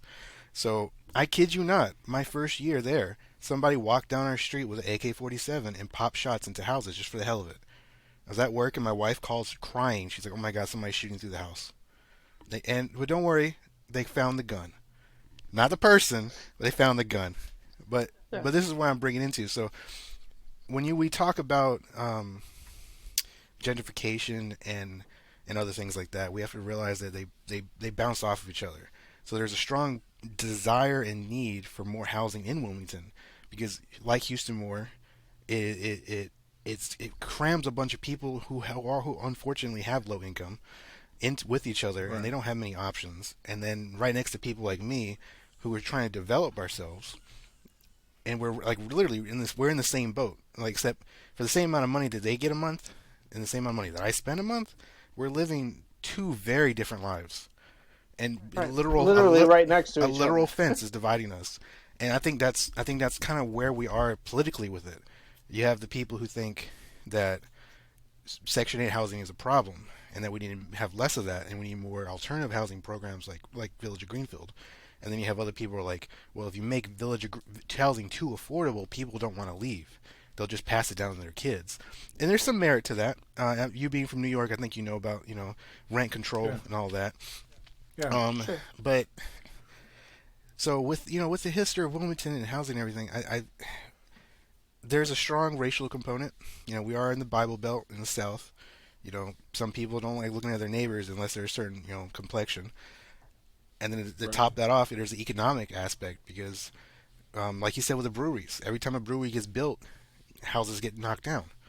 Those people have to move further out, and because so I live in Brunswick County, and from New Hanover, which is Wilmington, New Hanover County to Brunswick County, they saw about a 450% uptick in people moving from Wilmington to Brunswick County, because Brunswick County has all the affordable housing. But now there's no rentals available in Brunswick County. And everybody is building, and because Brunswick County is becoming a new hot attraction for people up north, people out west. I don't know who is selling these houses, who's marketing Brunswick County.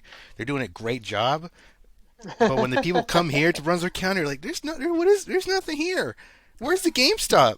Where's the nightclub? I'm like, it's 50 miles that way, Wilmington. Yeah. But you missed. You're right. You just just a little bit off, right? If you reach Brunswick County, you've gone too far. And God forbid your soul if you ever make it to Columbus County.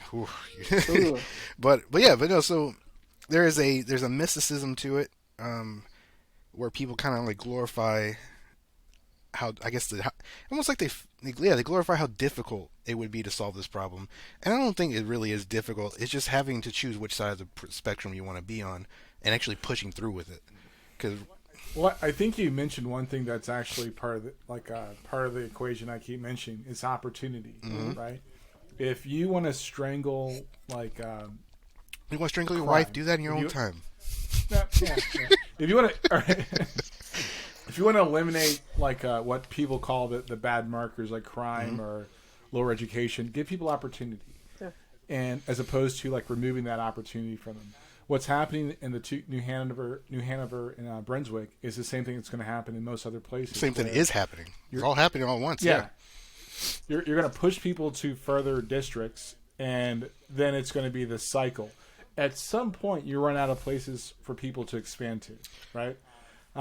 If my job is 2 hours away, I'm not driving. Right. We're not. North Carolina is never going to be like California. Nobody's ever going to drive 2 hours to work. I'm never going to drive more than 20 minutes to work. Like, it's just not a thing for me. We don't have the infrastructure to support that. We have to provide these communities with options. Yeah. Not a golden ticket to just like make it, but opportunities and options.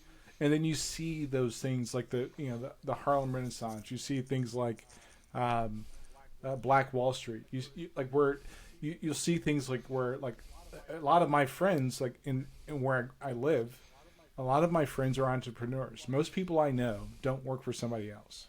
Nice. Right? But you allow. I mean, but not saying they just like woke up one day like, oh, I'm doing great. No, everybody I know, everybody I'm close with, like everybody goes through that struggle and they're doing things to help their family to be better. But when you stifle that growth and you remove that opportunity, you get crime. Yep. Right. Like Harlem is the inverse right now.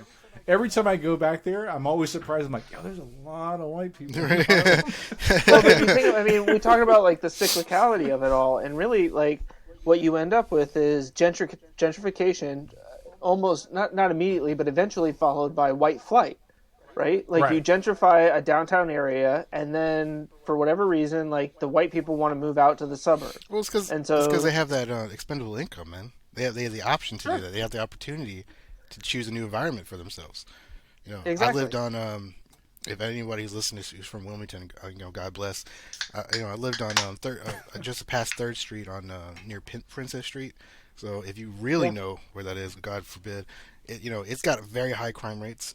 I don't know. I just knew how to pick them. Okay. Obviously. The rent was great. I got a full 2,100 square foot house for $900. Can't beat it. But the house to my left and the house to my right were foreclosed, and the one across the street was a brand new college student complex. And then down the road, and there was nobody on my block. Other than them, across the street from me. And so if I looked to my right, there was a brand new brewery, brand new hair salon, with wines. The whole gimmick, we'll give you wine while we cut your hair. We promise we won't cut you. I literally don't go anywhere that doesn't give me alcohol anymore. Right? Yeah. I don't even come home. Daycare, I don't even come home without finishing a bottle. You don't give me beer when I walk in. Yeah, exactly. You ought to have draft beer ready for me when I walk into my child's daycare. That's what I'm looking for. But it creates weird... The process of that, it creates weird pockets of what was and what is becoming. So I would have my... Well, and then we use those pockets to determine voting districts. Yeah. Well, that's interesting you say that. God, yes. That's interesting you say that because we talked last week about the Michigan freaking militias, right? And the point I took away from this one documentary I watched was that there in northern Michigan, there's a lot of militias, but if you go to Detroit, the argument makes sense. That the militias, well, I remember the American dream. They grew up in that, right? Which is okay, get that.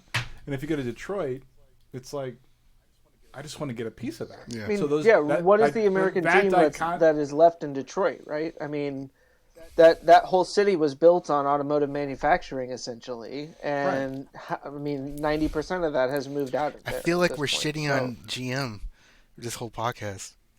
No, I mean, it's not even just I'll be honest. But, I mean, because Ford, who is still there and still building cars there, isn't building the same volume of cars that they have historically. Because they can't. Hashtag exactly. Ford Maverick. Thank you, Luxury Talk. but no, are you folks familiar? I'll ask the question directly to Andre. He seemed like a man of culture compared to Chris. You're not wrong. Do you know? I'm a criminal justice major, along with my firefighter 1 and 2 certifications. I'm just a big nerd all around. If I don't know it, I need to know it. So, do you know the concept of the broken window theory in policing? Yes. So, Chris, for you. And for No, the audience. I am also familiar with the broken window theory. Yeah, you look at a broken window and you're like, I can go to Home Depot and hire somebody for that. Chris, I'm not laughing. No, I mean, he's not wrong. That's funny. exactly what I do. But so the broken window theory you don't have to be so damn spot on about it. So the broken window theory for the audience, it's the idea that it's a debunked idea. It was the idea that when you look at your patrol neighborhoods, any house that wasn't kept proper, the sidings wasn't kept to uniform, the paint was faded, there was literal broken windows. It was a good percentage chance that there was illegal activity going on in that house. So you would target it. Yeah. You would make assumptions, and that would create. They thought it was a way for them to be vigilant against crime. 30 years later, it turned out that was debunked. Actually, it was just them just causing more problems. Like I lived in the house. Wait. Yeah, right. Oh, whoa. I lived in a house that was 115 years old. There's no fixing that. It looks crappy. Right. It's gonna always look crappy. And if you target people based on what their house was like, it's not going to be a pretty sight. If they call you for help and you're becoming the problem, where's the solution? So when I lived in New York as a kid, I remember like walking. Number one, I lived on the 28th floor in my building. Nice, it's a good walk because the elevator will always be broken. No, our joint was. What? So, that's the Bronx difference right there, sir. You get strong calves. Right? Harlem. Andre grew up a very privileged lifestyle. Silver spoon and all. My earliest memory of New York, just real quick, my earliest memory of the Bronx is my uncle taking me down the steps because the elevator had so much piss in it. He was afraid to walk on it. We walked down the steps, and it was a dead hobo, just freshly shivved, in the stairwell. And he was like, oh, no, we got to go. Because it was like hot blood. And he was like, we can't be here when they find this. I'm like, I'm 8 years old, man. What's going on? But so we would walk up the block and we see guys like just drinking in front of cops, right? Smoking weed in front of cops. The cops would go through my neighborhood in Spanish Harlem. They would see the shadiest stuff. Nobody said anything. Now part of that's because of community, right? We all have our TO that's like, he's like, doing a line of coke at the chess table in the park. I'm just saying, it's just like, do we all have that teal? I'm looking back into my family. I'm like, I don't think I have that teal. I mean, maybe I'm wrong. Maybe I have my teals figured out differently. So go to New York in the '80s, early '80s, mid '80s. It's a different world. Well, I mean, everybody was doing coke in the '80s. So yeah. Well, then we got crack, right? So we were like, we saved like $40 on this whole book. Moving on to the east side? Is that what that was? Damn it. He unplugged himself again. This is a recurring technical difficulty that Andre runs into. Cord. If I don't do that at least once an episode, it's not a good episode. This is what you get for having fancy like wireless Bluetooth headphones that you have to plug in for an episode. So anyway. That's their Achilles heel? They're wireless until you have to use them? Yeah, basically. Oh, man. So my point being this, like there are things that we should do, and I look at it like this. It's not a question of do we have the tools to fix we definitely do. It's a question of we need the motive. That's really what it is. Right. It's like a commitment to fix it, right? They're not complicated problems. They're super complex, and it's just like, hey, we can spend money on this, and this, but how does this work? They're politically charged. Anyway, That's what they are. Yeah. Well, since it's politically charged, let's talk about politics. Oh, fun times. It's time for politics. Segment music. I know, right? I gotta say this. Elon Musk is a tool. And get at me YouTube, because I know you guys there's a lot of fanboys out there. Yeah, this is definitely going in the segments to clip later so we can get extra views. I mean, we have one Elon Musk hater video that has been generating the most hits of anything. Andre has frozen temporarily apparently. So we'll go on without him in that sense, but yeah, so Elon Musk, I guess, put out a Twitter poll earlier this week that was like, should I sell stock or kill a drifter? That was the joke that was made on Weekend. Wow, I missed that. Was that real? No, not really. He wasn't going to kill a drifter. I don't know what the other option was, but it was basically like sell stock or don't sell stock, and the poll results were sell stock, so he sold almost $7 billion worth of Tesla stock, which to Elon Musk, like arguably is very little. I think so I'm sure Elon he's Musk. fine, but We got two Andres. Elon Musk. we do have two Andres. Yeah, Elon Musk hacked me. Yeah, he heard you talking shit and was just like, nah, I'm getting rid of this mother. I don't know. I just assumed that Andre was like really, like you said something really triggering. He was just holding it in, just waiting for you to shut up. I mean, like, I've learned at this point in my podcasting career that you just keep talking and hope that everything corrects itself by the time you're done. marriage. So that, Yeah. I mean, Yeah. you can take that approach. I think the three of us would all probably agree that that winds up in a specific place. Yeah, comfortably sitting on a couch talking on a podcast. That's where that. Yeah. In the spare bedroom of your house. With my Captain America shields, sir. True, with multiple Captain America And Domo. shields. So really, like, who's winning and who's losing here? You're right. All I have is Nintendo Power and backpacks. So. Yeah, what's up with that? You selling drugs?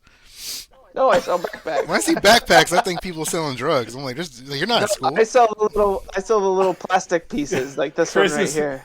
Chris is really a backpack kid. Yep. I'm super into backpacks, man. Like he's some like people got hats.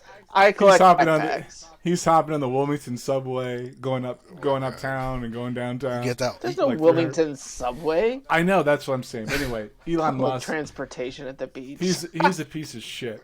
Like, so I know, like, YouTube, they're like, oh, Elon, he's a piece of shit. He sold his 6 Billy, almost 7 Billy. Because of a Twitter poll. No, to avoid taxes. No, he asked Twitter, should I sell my stock? And they said yes. And he said, I have to do what Twitter says. And so it's not his fault. I swear to God, I will punch you in your throat. No, You can't do that. You're 2.5 hours away. Elon Musk did the equivalent to walking up to the pizza, and both sides are pizza, and saying, should I eat this side or this side? He's still going to eat pizza afterwards. He's still making his money. He doesn't give a damn. He makes more money than the entire United States does. Like, Jesus Christ, he is the United States. Now, is this in preparation for the Biden tax plan? Is that that's not going to go? That's not going to go. Speaking of Biden, he doesn't look too well, like health wise. Like, I know they say politics. I know they say presidents age quick, but wow, man. Yeah, he's already. When you start out at he's this close. On the verge of, he's this close to being the dude from Tales from the Crypt. He's a little longer hair, but you're not wrong. Right? I mean, like, he's getting. I saw that video yesterday. I was looking at him in the news. I'm like, dude, your hair is long, and I immediately thought of Tales from the Crypt, and then I got sad. But then it's coming. Technically, the show is back. It's just on one of those, the Splinter, like those Splinter streaming networks that no one ever pays money for, and then they hope that one day Disney Plus or Netflix buys them out. Yeah. You mean the ones that come free with your like Vizio TV, where it's like, oh, watch Newbie, and it's Nubi. That's how they spell it. God. Like, right? It was. All right. But I will say this about Biden. Biden's a gangster, right? I think, and this goes into my next point. I think the Democrats are playing themselves. So Stephen Reed, he's the mayor of somewhere in Alabama. Sure, I got it. No, let me fact check. Yeah. And when you say playing with themselves, you're referring to it in a bad way because normally playing with yourself is a good thing. No, they're playing themselves. Okay, so playing themselves. Okay. They're doing bad There's stuff. no width here. Yeah. It's like all of a sudden they're like doing their thing. Stephen Reed, he's the governor of Montgomery, Alabama. He made the most. Wait, he's the governor of a city? The mayor. You're damn right he's a governor of a city. Okay. I'm losing my... All right. I thought we had like morphed into the Walking Dead universe. I was going to say that. The Walking Dead. Yeah. I'm the governor. This idiot said most Americans could not explain to you what inflation is. I believe that. Then he also says... That's when a balloon gets bigger, right? Then he also said Biden needs to explain the infrastructure deal on a 6th grade level to most Americans. They wouldn't understand. That's what happens when you read at a 6th grade level but are a sitting U.S. senator or a governor. I concur to what he's saying in the sense that I was a firefighter and I would have to teach people how to put batteries into a smoke detector. That was from the 1970s, and then have to explain to them that this thing is 30 years past due. And they're like, what do you mean? What, does it not work anymore?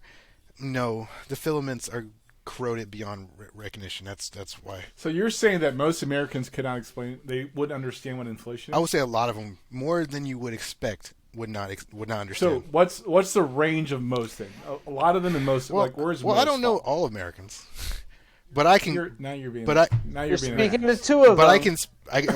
But just from my experience being around a lot of them in my career, it has to be around the 40% range. Like 40% of Americans truly either do not give a damn or do not have the attention span to like really constructively think about this process. They just want to go about their day and move on. Hence, why you have people like me who change your smoke detectors out for you so that you don't burn alive and die. Please don't burn alive and die. And having that said, PSA, it's probably time for our listeners to change out their batteries. God bless. No, you're right. I mean, we just had daylight savings time, so if you haven't changed your smoke detector batteries, please go ahead and do that. If you listen to old episodes of the Chris and Andre show, you'll hear a smoke detector beeping in Andre's background. My captain used to say. No, but that is a communist smoke detector. I've changed my smoke detector. I've changed. Whoa! Why on earth is your smoke detector a communist? I have the wrong flag. Because I changed the batteries twice. God. Right? And for whatever reason, they just keep. That sounds more capitalistic than communistic. If it was communistic, it would only use the batteries that you need. Sure, whatever. I have 2 packs it's of 9-volt batteries. So it I've uses changed a new 9-volt battery every 6 weeks. Anyway.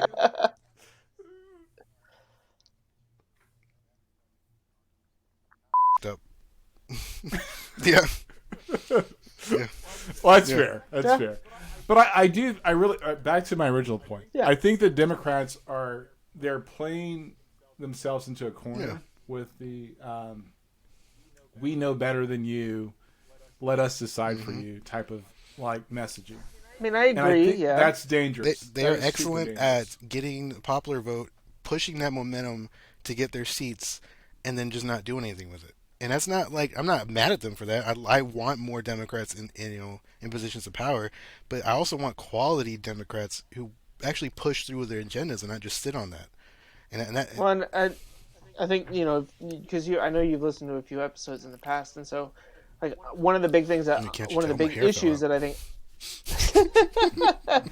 that Andre has is that he feels like the Democrats should take the wins where they can get them. So as opposed to looking at like we need the whole BBB bill to be passed as one thing, exactly. Right? That voting the initial voting rights bill that they had enough sign on to go ahead and get passed, they basically tabled in favor of the John Lewis Voting Rights Act. Right. And so it's like, just get the freaking wins that you can and move on. In respect like, come to that, back to fight another day. In respect to that, I think, in retrospect for the entire Democratic Party, the Obama administration was like their heyday, like because he really pushed through with the.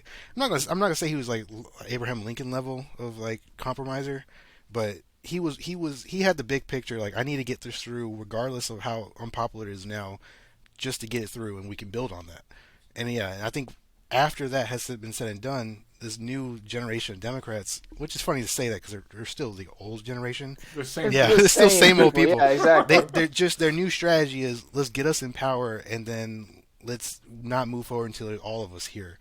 And I'm like, you have to until we've convinced all of the Republicans to join our side. Unless we have 100% vote, we're not moving forward. And that's the one thing you can say about the Republican Party is they are very unified in how they think about things. Like they are all very lockstep, right? Like, I mean, when you typically, other than your occasional maverick, John McCain, but even that, like that was a huge publicity, like, that was as much for all. It was all right. No, but it was super symbolic. Also, it was. I get. He that. knew he was dying. Like, I think the message John McCain sent with that thumbs down was, "This Vote is not for the path." Kirsten Sinema. What?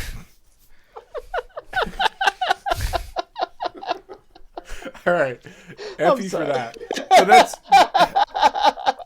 But I would say for McCain, and like, it was symbolic, right? So, like, full disclosure, I voted for McCain, right? I am not like, well, I'm an independent now, so it doesn't really matter. But I voted for Bill Clinton twice as a registered like Democrat until I started getting screwed. And I don't think the Democrats understand that. Well, you and everybody else, Bill Clinton, that. Oh, I see what you did there. But I think what the Democrats don't like fundamentally get is that kitchen table economics are really a thing. It's not about platitudes. It's not about theoretical, like anything else. It's what actually impacts people. Exactly. Sure. That's one of the reasons why they lost. Yeah, and that's why the Trump administration, even as diverse as they are, with opinion wise, that's why a lot of people love. Oh, it's like diverse. No, sorry. They had Omarosa. Yeah, no, I was so no, they were definitely whitewashed. No, they. You had people. Herschel Walker. You had people either fully love Trump or like have a weird relationship to Trump. Like they were like, I need to follow him because he's a Republican, but I don't really know why I'm following him. That's a lot of arguments I got, especially where I was working. But at the end of the day, even me being like, I'm just not with Trump from just a moral level. Like when you say racist shit openly as a president of the United States, I find that very like demoralizing to be an American. I'm like, wow, this is us. He's supposed to be the best of us, and he's saying this stuff. Anyways, I know that's politics, and not enough alcohol to get past it. But the point I'm making is, at the end of the day, people start seeing checks in the mail, and with that checks, they can actually make substantial changes to their immediate life. They can pay off their car, they can pay their rent, they can buy groceries, they can buy Christmas things. So at the end of the day, even if you're a Democrat, you were very happy to have that extra money. Actually, I wasn't. I was getting screwed. Pass it this way, buddy. Pass it. I know, right? So, but here's the thing that I often tell people, like, and I don't disagree. Like, I've heard that argument from like a lot of people I know, right? I'm like, but tell me how any of that was long-standing. Oh, it's not. It's not. It's going to hurt the economy in the long period. The 2017 tax cut, we're still like. We're taking it like. You mean the one that we're getting ready to pay for here at the end of this year? Yeah, I mean, I won't. I'm recently separated with 3 kids, so I don't have to pay anything. I'm going back to college too, so I'm protected. Peace out. Joe's just like, I'm dipping out of this the equation. I'm done. So, but my point is, it's like you can have those sure, like the short-term gains. Take it however you want to, right? Take it smooth, take it long. I get it. Yeah, but it's the reality is like, but tell me a policy that's actually long-standing. Yeah. And that's the thing about the Trump administration. They didn't institute any long-standing policies. No, it was all immediate payback. Yeah, they're like, oh, things are going bad. People are hating us. Here, pass this real quick. Yeah, it's not. Those are things that you have to eventually like. It's so different than Bill Clinton, right? Like I've literally paid taxes every year since I was younger, right? And it's like, look, I don't really care about your politics. I really don't. But can we institute policies that are like equitable for? I am a super capitalist guy. Like I want to make money. Yeah. Like, please don't take food off my table. But at the same time, don't have tax holes and loopholes that, the 1% and the half of the 1% actually don't have a tax liability. That's not fair. Yeah. Right.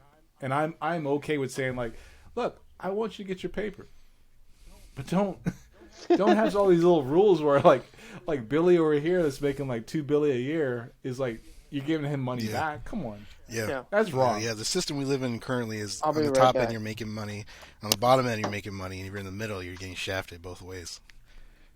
Yeah, and that's the part I just can't get behind. It's like, so we can all agree, and for people that like want to argue with this, like I'm sorry for you, but the math is true. 60% of Americans have the overburden of the tax bill of this country. 60%. Yeah. Then you have 20% that have no tax liability because they're lower income. Fine. Which I'm in now. Cheers. The remainder, cheers. Right? The remainder, people are making over a certain income. I'm not hating on you, but I think that their tax liability is equal. Yeah, I think that's if whoever's watching this, I think they need to keep that in mind. It's not that we were looking at our neighbors and being like, I hate them, I want what they have. It's why can't we all just have what we have together? Why do we have to suffer in different degrees for the same thing? So no, so before this little backstory, I was working full-time firefighter. I was also working full-time security officer for a patient transport company. So I transport mentally ill people and violent people from the hospital to their care facilities. So I was working 80 plus hours a week. I qualified well within the if you could think of like a stereotypical like family, wife, 3 kids, 2 daughters, 1 son, working 2 jobs. Wife was a stay-at-home mom. She never needed to work. She got all the nice dresses and stuff. I was providing that. So seeing how life was on that side of the spectrum, then experiencing what it was when I first started, Village of Greenfield, and then being in the new situation I'm in now, where I have almost none of that. I have no jobs. I'm going to therapy because the truth is, if you work so hard to live to that standard, you will burn out, and there are not many programs there to help you. So hence that's why I said, cheers to the fact that I'm in a low income, because now there will be programs for me that will help me. When I was in the middle class, there were none.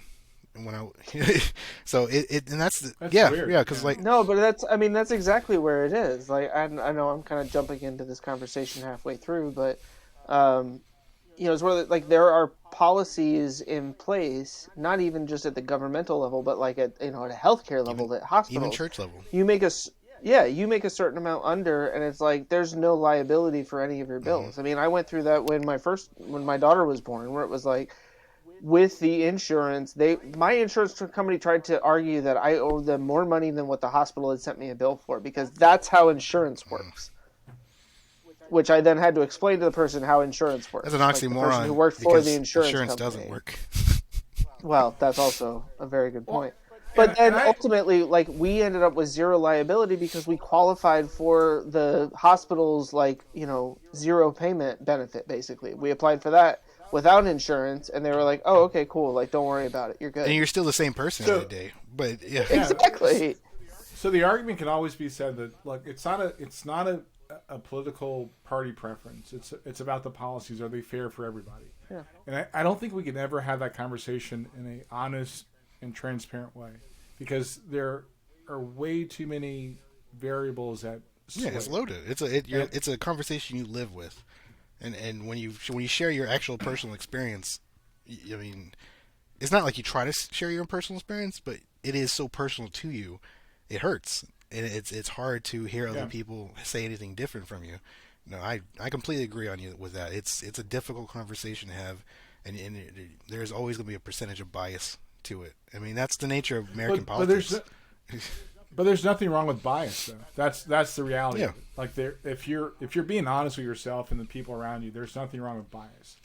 The issue is if you're understanding the other person, right? So I may not, for example, my views on immigration have changed. Being married to my wife, having different family members and doing life with them. It's like, I was. You get married to an Peruvian, you're like, get her out. I stand firm by my previous beliefs. No, to be fair, my wife is I met her as a citizen. She's always been a citizen. Oh, man. But to hear stories of other, Andre, about what is that? What is that? I think that's a second laser beam on your forehead. 2 in 1 episode. Oh no. No, but it's true though. To do life with people it's the differentiator. Yeah. Right. I grew up very closed-minded to the LGBTQIA community until I actually had people in my life I had to live with, and oh, but you are a person, and this is something that's part of you. Do I still value you and respect you and love you? Because regardless of that, but it changes you, right? So immigration, same thing. I know people, for example, I've talked about it on this podcast.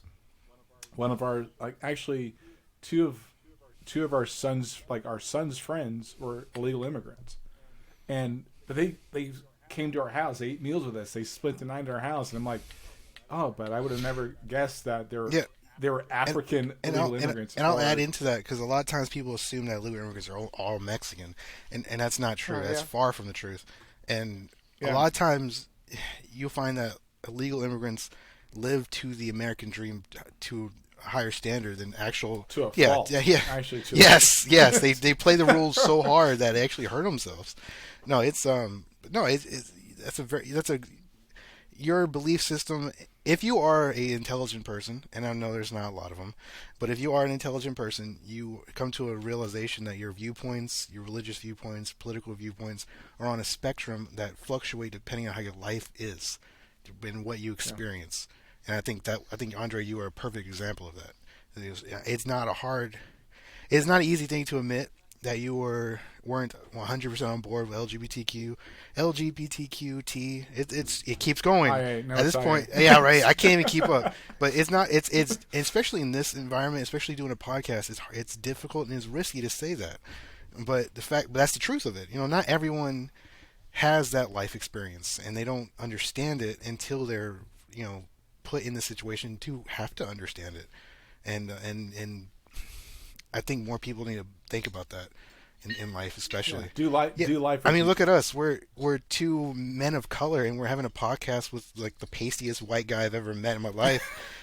That's progress. Say, as the resident white guy, I feel like my opinion is probably most valuable on this. You're right. We are doing you a service by being here with you. You are looking. You're going to take this picture, your screenshot. You're going to take it to your white golf club and be like, "Look, I did my charity for the month. Where's my tea time?" I'll tell you this. Chris is super cool because we were talking about something a couple of weeks ago, and it had to do with race. And I was like, no, you can't say that. Like, you can't, because I think inherently Chris is a good person, right? And there's a stigma with people. I heard his viewpoints about sports. I'm worried about him. Well, except for the whole campaign MVP. I will defend him. He said something. I was like, no, but you're wrong, and it's not because like the hero complex that what I would call a reasonable white person. It's not that you have to save us. Like, no, we're not asking you for that. It's like, just let us be at the table. Yeah, I don't need you to save me. Yeah. Like, I just need you to like stop putting shit in my way. Yeah, like don't open the door, just unlock it. I'll walk through it myself, sir. And and I think that's the beauty of one of the things that we do very well on this podcast. Like, look at you, I love it. Now, whatever. These are conversations like I would have like face to face without a camera, and be like, "Nah, Chris, you're wrong, bro." I'll put it this way: when I first was turned to the podcast, I did some research on it, and I saw the low viewer count. I'm like, "Oh, these guys must be talking about real shit," because I'm like. If you were talking about bullshit of Barbie doll of the week and what Mattel toy is out this month, you get a higher view count, but it wouldn't be real. It wouldn't be real conversation. It'd just be like indigestible bullshit. So no, when Chris invited me on, I was like, okay, this sounds fun. This sounds fun. Let's see who I can piss off this week. I mean, that is like that's part of it, right? Like I certainly like to pick out a specific group that I can ostracize and antagonize. And he does it all the time with no prompting. It's almost like your DNA telling you how to do that, right? It's crazy. I know it's my inner whiteness coming out, is what it is. Let me totally just lambast an entire group of people. Right now, I'm doing it against white. You can probably scratch the back of your neck and accidentally figure out where the Mayflower pieces are. Before we go too far to the ledge, let's talk about some video games. That sounds yes, that's my time right here. Video games.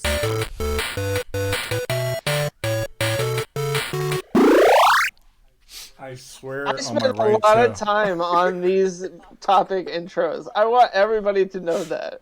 This is my real hobby out of all this. It's not the editing. Like, the whole reason I did this podcast was just so I could create these silly little bumpers and stuff. It's not hoarding minorities into your own personal space. No, that's also true. Although now I can say I have a black friend and a Hispanic friend, so I'm good. Yeah, that's dope. Yeah. Yeah, I mean, I'm yeah, and you actually had lunch with him once. Yeah. I mean, Yeah. I've had lunch with both I mean, you of you didn't guys, pay for so... a meal. I guess it's equality, but whatever. Affirmative Look, action, it was man. a Come first on. date, all right? It was the first date. You had to earn it. If we go on a Oh! second one... Is that how it works? we go on a- Wow. Ooh. Yeah, if we go on a I don't second know date, about all that, yo. then I'll This pay is- your lunch, all right? That's- You're making me uncomfortable. Like, So then it Anyway, really is a let's- first date.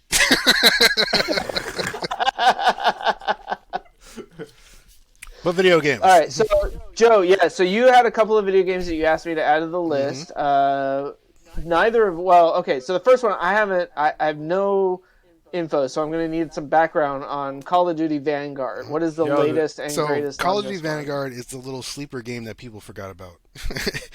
People know Okay. that Call of Duty comes out every year, but I feel like this year people really weren't expecting it. With all no, it was Yeah, dope. The videos right? were dope. So the Call of Duty Vanguard did like a surprise beta. They barely announced it, and it was hot garbage. Like, it was laggy, it was broken, it was everything. All the weapon damage ratios were all off. Spawn rates were horrible. It literally made me sick. I did not like. I'm not a huge. I was okay. Backstory. Not to ego press myself so much, but I was getting But you are. right. But I was getting so. Come on, I'm a firefighter. I know how to dive on into it.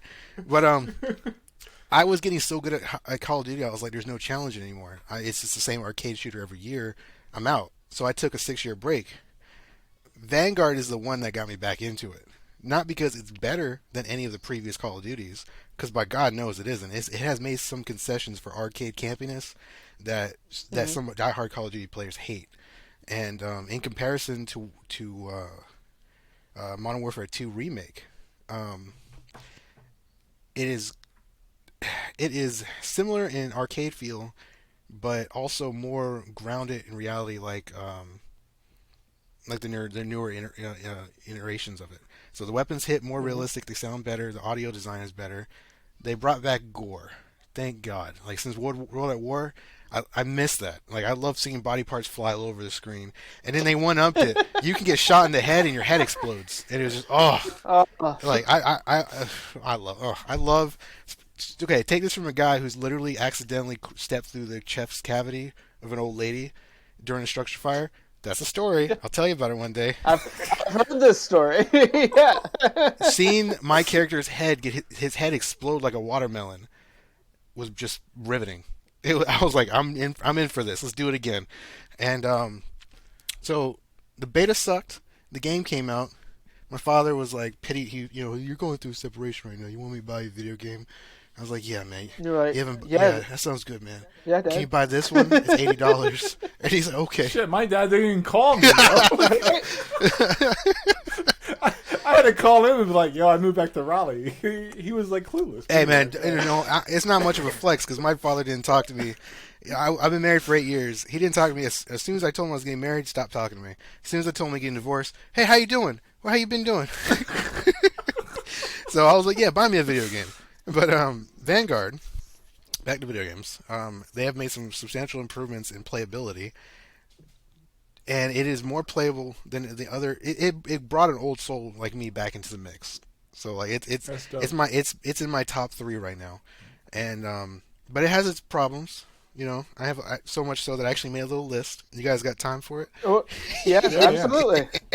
So one, all Call of Duties, they have the care package. It's almost like a stereotypical thing. Get 3 kills, get care package. Pray that it's something good. But none of the care packages have been this violent or unscripted. So when you throw it down, the direction. They don't tell you this because all the Call of Duties don't do it like this. The first time you had care packages, depending on the direction you were standing, that's the direction the plane was coming in. So you can play it off that way for your best advantage. Then they made it where no matter what, the care package is coming straight down.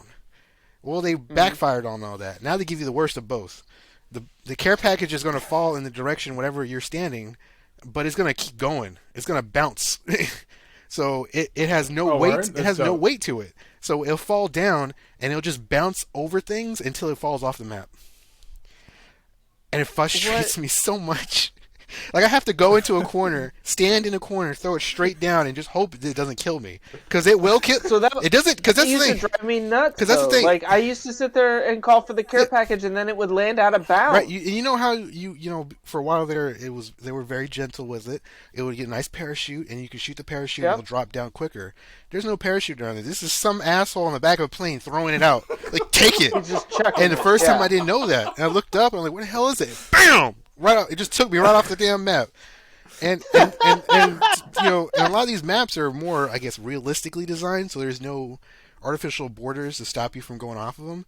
So without, and there's also no like clue that you're about to go off bounds. So if you're not paying attention, you'll jump that fence straight off a cliff or straight into the water. Sure. Like I spawned, backed up just to look up to see the UAV was there, fell into the water and died. I'm like, oh, okay. so that brings us over to spawn points. There are none. It throws you wherever the hell it's going to throw you. Like there's a generic system. If majority of the players on one side will throw you on this side. But I've been spawned directly on top of the flag for an enemy flag. I'm playing, I die, and I spawn directly on top of the flag. Or I play, I die, and I spawn directly in front of the guy who just killed me. And I know he's confused, just like I am. I don't even have my gun up, and I'm already dead. Why aren't you dead? I just killed you. Like, how are you back? Oh man!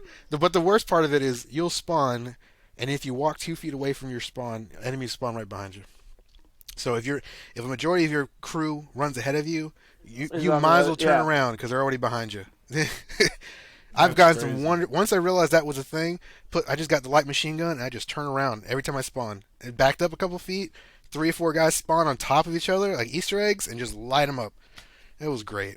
See, this sounds like one of those classic, like, we're going to fix this problem that we've had, and then ultimately you've introduced a completely new problem. I mean, it's like every medication that you see a commercial for on TV, where it's like, cure your erectile dysfunction, but it'll probably kill you.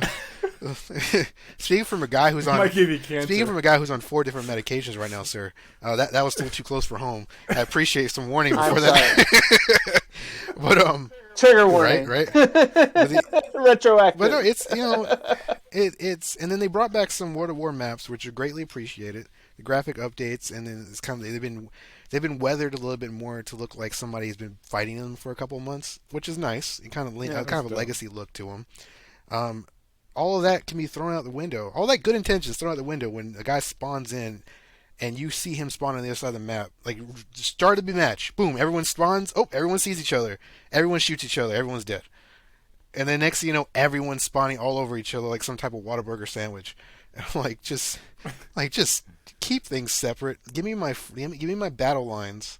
Let me figure out how to flank. Because if you don't give me structure in my game, everyone's gonna be camping a corner and working for kill streaks, no matter what game mode it is. But right. And have you guys played Vanguard by any chance? No, I suck at Call of Duty, man. That's the point. Yeah, he sucks at Call of Duty. We all need cannon fodder. Just jump in the match. No, my kids come home, or they're like, my youngest son will like, yo, Dad, let's play Call of Duty. I'm like, for what? And he'll get his brothers on. I'm like, and they just like kick my ass the whole time. I'm like, this is not fun. Well, there's a difference. I mean, like, so I used to play Call of Duty back in the day. Modern Warfare was probably. Thank you. But it's been a long time. I haven't played Vanguard. We used to play it at the company that we used to work for. We had Call of Duty was one of the games that we had for like the multiple Xbox systems that were in the. It was one of those tech games offices. At your work? Yeah. And we drink beer. And we drink beer. Sorry, the privilege. Fridays. I know, right? Fridays in particular. I was one of 2 token black guys allowed to work there at a time. Allowed? So, and they were both named Andre.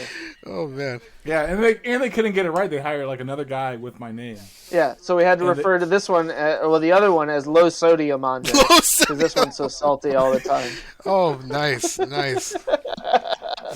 But to continue, I think Vanguard is a good return to roots, but unfortunately, I think it comes out at a really bad time for Call of Duty as a franchise because people are really burnt out and they're really over it, and I think that's why. So it doesn't do enough to renew like that interest in it. No, but it's still if you're like it's me, just providing that new Call of Duty. If you're like me and you wanted some of the old but refreshed, it's perfect for you.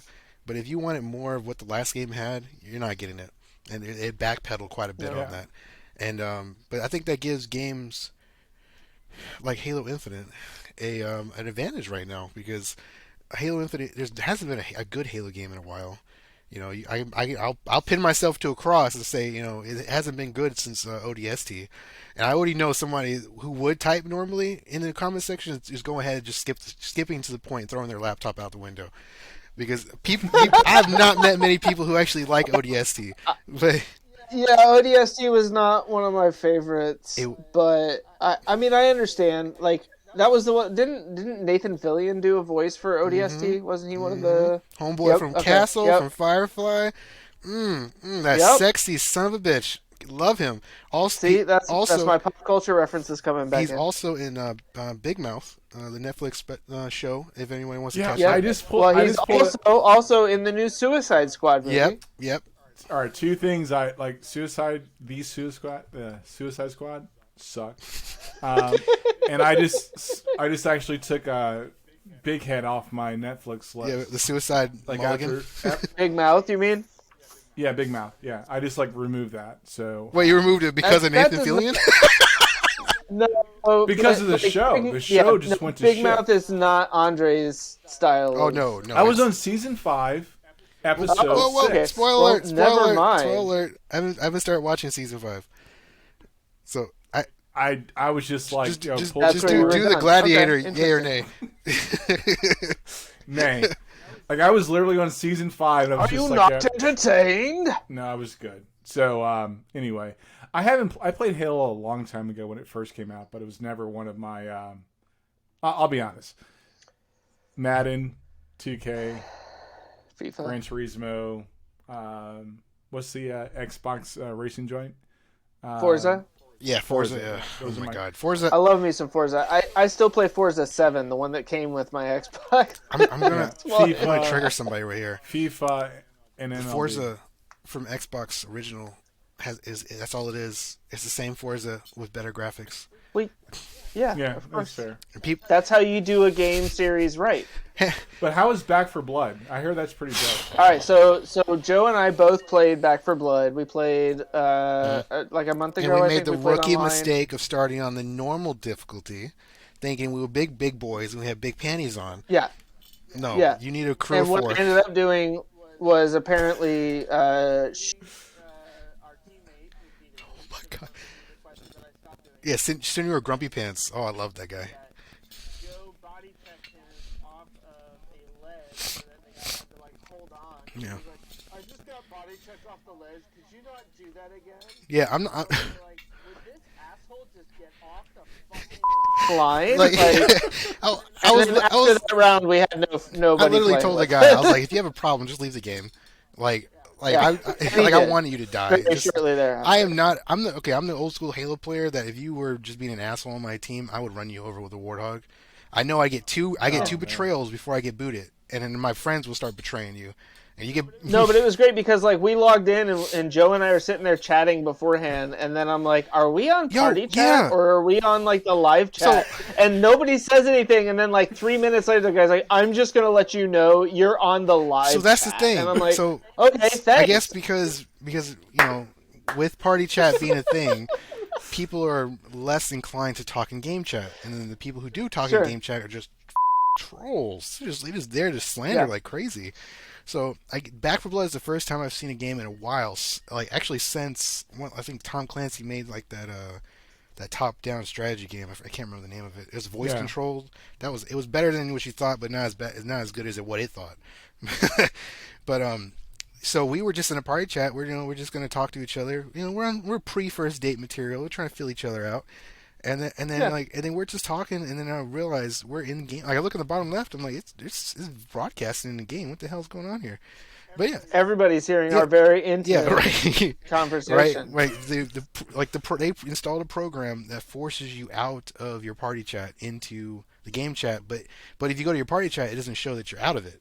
There's no recognition to it. Yeah, you're basically doing both. And I think that I think that's in response to the beta coming out, and if you were in a party chat, you would get kicked out of the game.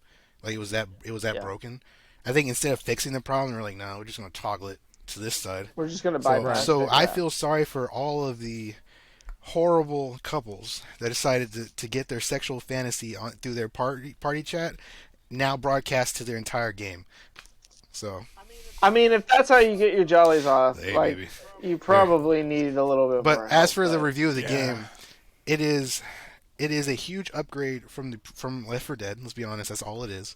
It's Left 4 it's Yeah. the gun mechanics are a lot better than the beta. It's solid, it's snappy, it's comfortable. I do wish that it could do a better job of telling you that you need to get across the bridge. Yes. Yeah, the UI is not Yeah, that's great, it. but the mechanics are sound. The mechanics are sound. The enemies Yeah. are sound. The way they work is sound. It's like Chinese knockoff special effected. So you look at them, you know which one they were supposed to be, and you're like, okay, I know how you work. Right. But Yeah. but they're also dumber in a weird way. Like when they spawn, you know how they're going to act, and they're not going to be too aggressive. They're just going to be kind of like dumbly looking at you from like across the horde and be like, "What's up?" And so if you have a sniper rifle, you're just gonna pop them from a distance. I got tons of special effected killed just by doing that. But No, that sniper rifle in that game is pretty legit. but- it's I don't know. It was fun. Like it was a It's fun not game. bad. Like I had fun that night that we played. I would like to pick it up again and play. I haven't played since we got online. I will concur. It is a game you have no reason to play it by yourself. There's literally no reason Yeah. because one the whole controversy of that you don't unlock any experience or cards playing single player, so that means you really don't. There's no reason to play the game alone by yourself. Literally No no reason. reason. And then when you play it, if you play by yourself with bots, the game is so uncompromising in its difficulty that you don't really want to come back to it. It's a very high curve when it comes to like the learning curve, like how these cards Yeah, work, what right. you're expected to do, how to do things, even down to like the healing system is not so obvious. It's not just it's not I like you agree. just take pills, you're healed. You have physical damage thresholds, and you have and you have health thresholds. So you can take physical damage, which drops your overall health, but your health can still be like, it's like, here's a bar, you get hit by a special infected, that's the max your bar is going to get, but you still have this little extra wiggle room that you can take pills and like boost your health up just to give you an artificial inflation, and it'll whittle down to here again until you get to a med pack stand that heals you 100% again. But it doesn't tell you that, so you just think, why am I running out of health so fucking quick? I've been using these things. Yeah. I've been taking pills like I'm on depression. What the hell's going on? But so it is definitely a game you want to come back to with friends, and you know, as big as the ego as Chris has, he's only one other person. and I need 2 other people, man. You need a full set of 4 because it goes from brutally easy to brutally hard to uncompromisingly like satanic. Like there's no in between. Yeah. Like Yeah, I'm at to get my game skills up on those shooters because like the only thing I veered out on is like the Batman.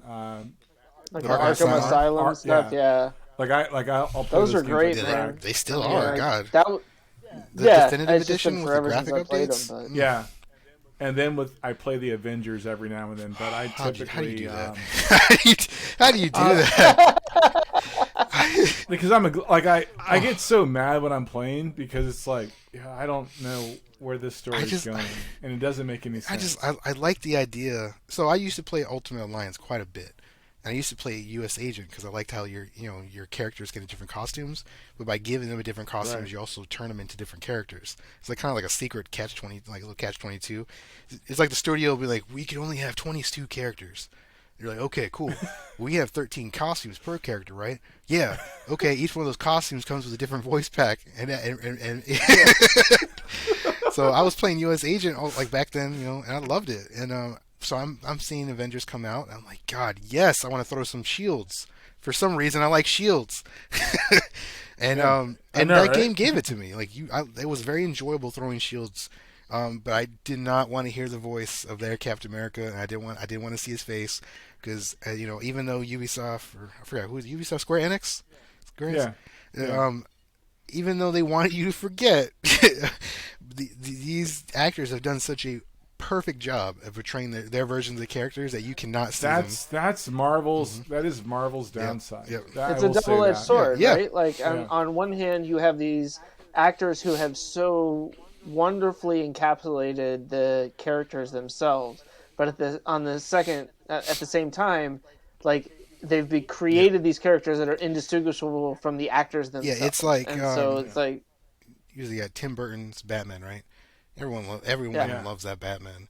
But the Batman came after was just as good, if not a little better for some people. Then you got Heath Ledger's Joker. Okay, whoa! Let me finish. No, because you just intimated that Joel Schumacher made as good a Batman with Val Kilmer and George Clooney as Tim Burton did with Michael Keaton. What's wrong? And I'm What's really struggling with that. What's wrong with that? What's wrong with the? You didn't like Mr. Freeze? All right, Val George, you Kilmer, like Mr. I Freeze? will accept.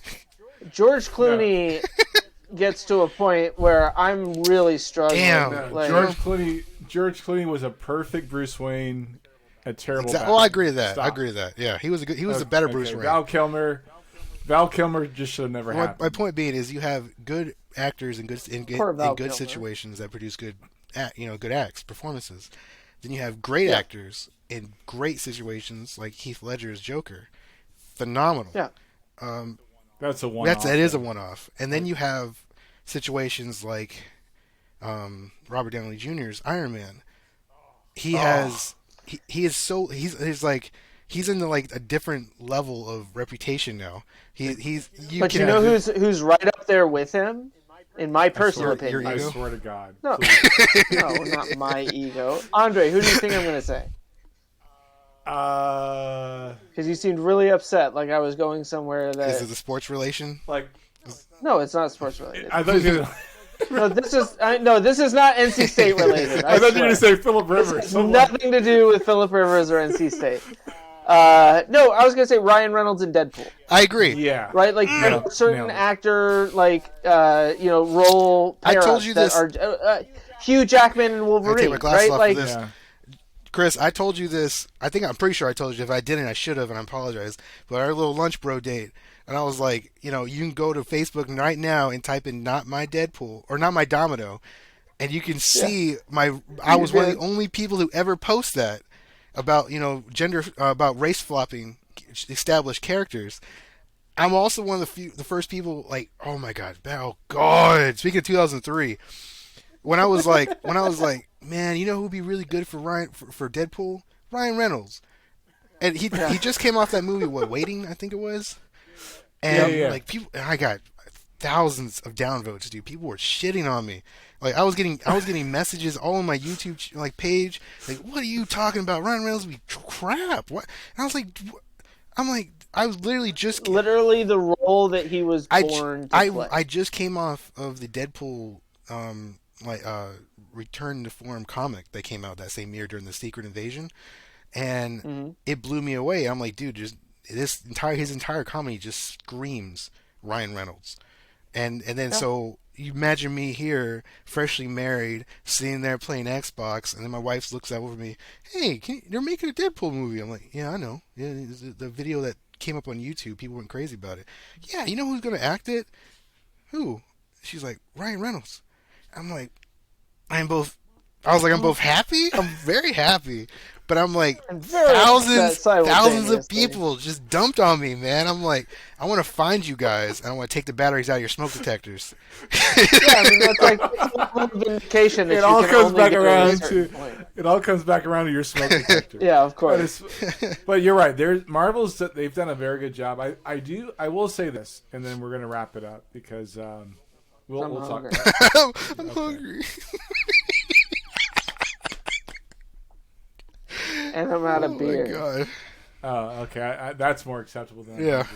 Ben Affleck by far.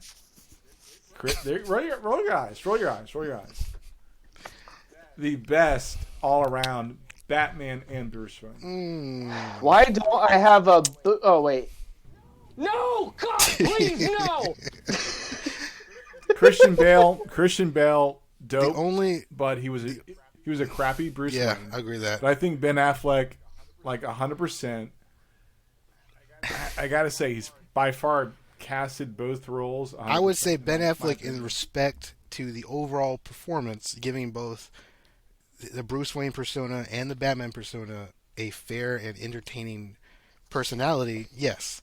As far as where he, The movie? yeah, as far as The movies? no, the movies are garbage, Oh. but his performance was good, and he was giving life Yeah. to the situation for that character on both sides of the spectrum for him. Because you can see how the previous inclinations of Batman, either you had a good Bruce Wayne or you had a bad Batman. There was no good for either side. So this one is good for both of them. But where as we said, the movie sucked. If you're farming on the desert, you're not going to get good crop out of it. So he was a shining example and the exception to the rule in that respect. So I would disagree in the sense that what we got was a good Batman, but I will agree in the sense that what we got in comparison, or at least with the potential of what we could have got, would have been good. Yeah, if what's his name? Everybody, the Schneider yeah. guy? God. McDouche. He Yeah. can- Speaking of people with big egos, Gosh, he can go somewhere because, like, I really say Michael Keaton gets a pass because it was the first non-campy Batman. Literally. What do you mean he gets a pass? I don't understand what the hate is for Michael Keaton as Batman. He's 5'6". I don't he's care balding. how tall he is. I'm just saying, it was a good movie. Like, it was enjoyable. Actually, I watched Batman a couple months ago because I do. I watched. I'm like, the story sucked. Like, the story literally What does sucked. Michael Keaton have to do with this? Did he write the story? No, it has nothing. No, but the story, like the movie itself. You was just bad. got done making He gets a- excuses for Ben Affleck and his shitty Goodwill Hunting ass for. Have you seen getting the up there. accountant? Have you seen the accountant? I've seen The Accountant. so since we're still in the in the video game section, Call of Duty Vanguard, not as good as other people want, but good if you want to come back to Call of Duty. Halo Infinite, pretty good, not as good as you want if you want to come back to Halo. It is now, Call of Duty is now Halo, Halo is now Call of Duty. You jump into the game, it's the same exact controls. I went to go press B to bash somebody, and it crouched. So I'm like, oh great, now Call of Duty controls are all the standard for first-person shooters. I'm okay with that because they're not bad controls, but there was like this unspoken rule between Halo and COD fans that you either learn to play the game Halo way or you just gotta out.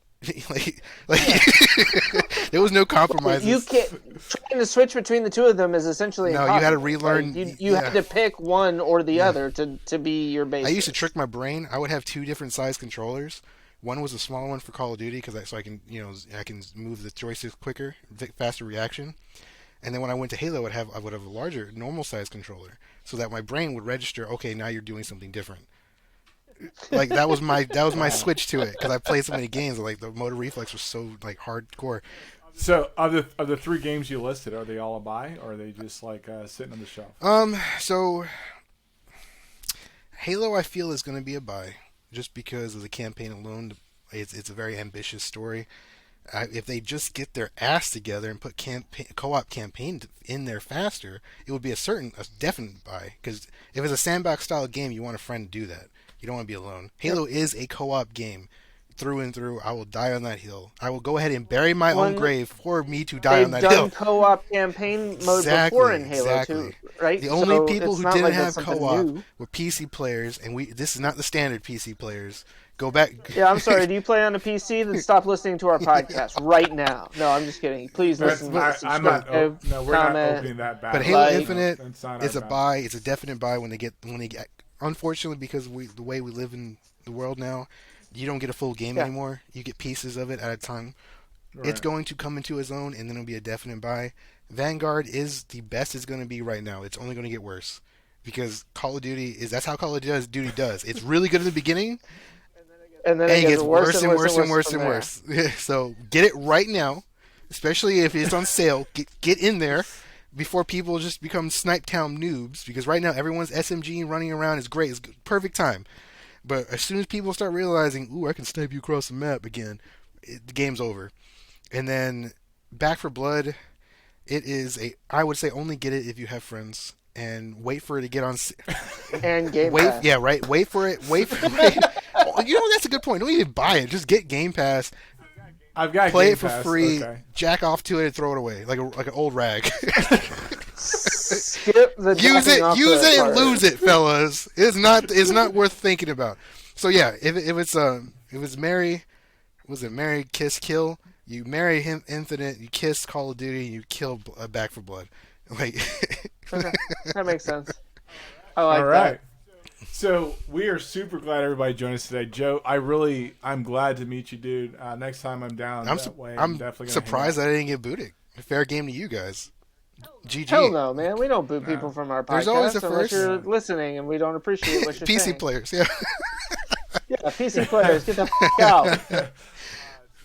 To anybody playing any games on PCs, yeah, we're not built like that. Your You rigs can are reach better. me at chrisandandreshow.com. I'll be honest though, their rigs are better than the Xbox, man. Oh, I mean, Like, without a doubt, but I'm just not looking to drop like $7,000 every time a new video game I kid you comes not. out. Right before I Like, got on this, some dude on TikTok was trying to argue with me about console versus PC. It always happens.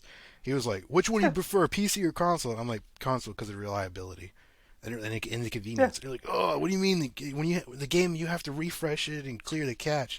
I'm like, "Yeah, but I don't have to download drivers. And I don't have to update my freaking peripherals." No, the AMD Ryzen 7. I was looking at some specs for gaming. I'm not on that side, right? But I'm like, mad respect. No, the So technology you is get, like, fantastic.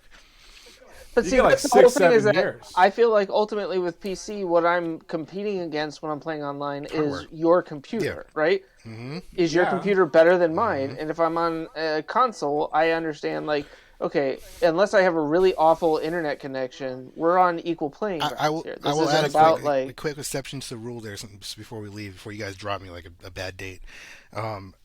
I found out. we just lost Joe. Oh, I damn. found out this relatively quick because my father is a diehard, like, I'm penny pinching till the day I die. He still runs on a first gen Xbox One, and somehow it still works. So he was playing Vanguard with me today, and there is a 30-second difference between how fast I load into a live match and start killing people to how fast he gets into the match. I kid you not. I am already taking bases and killing people who I In the can time that only it takes him to get assume logged in. are other Xbox Series X owners before he even jumps in. I think that's a horrible standard we're setting Yes. for the future, because what that's making is like upper tier, like enthusiasts, I guess. Upper tier, like just uppity jackasses. Like, ooh, look at me! I have an Xbox Series X. I'm going to start before you, and I'm going ahead and start taking the bases before you can even spawn in.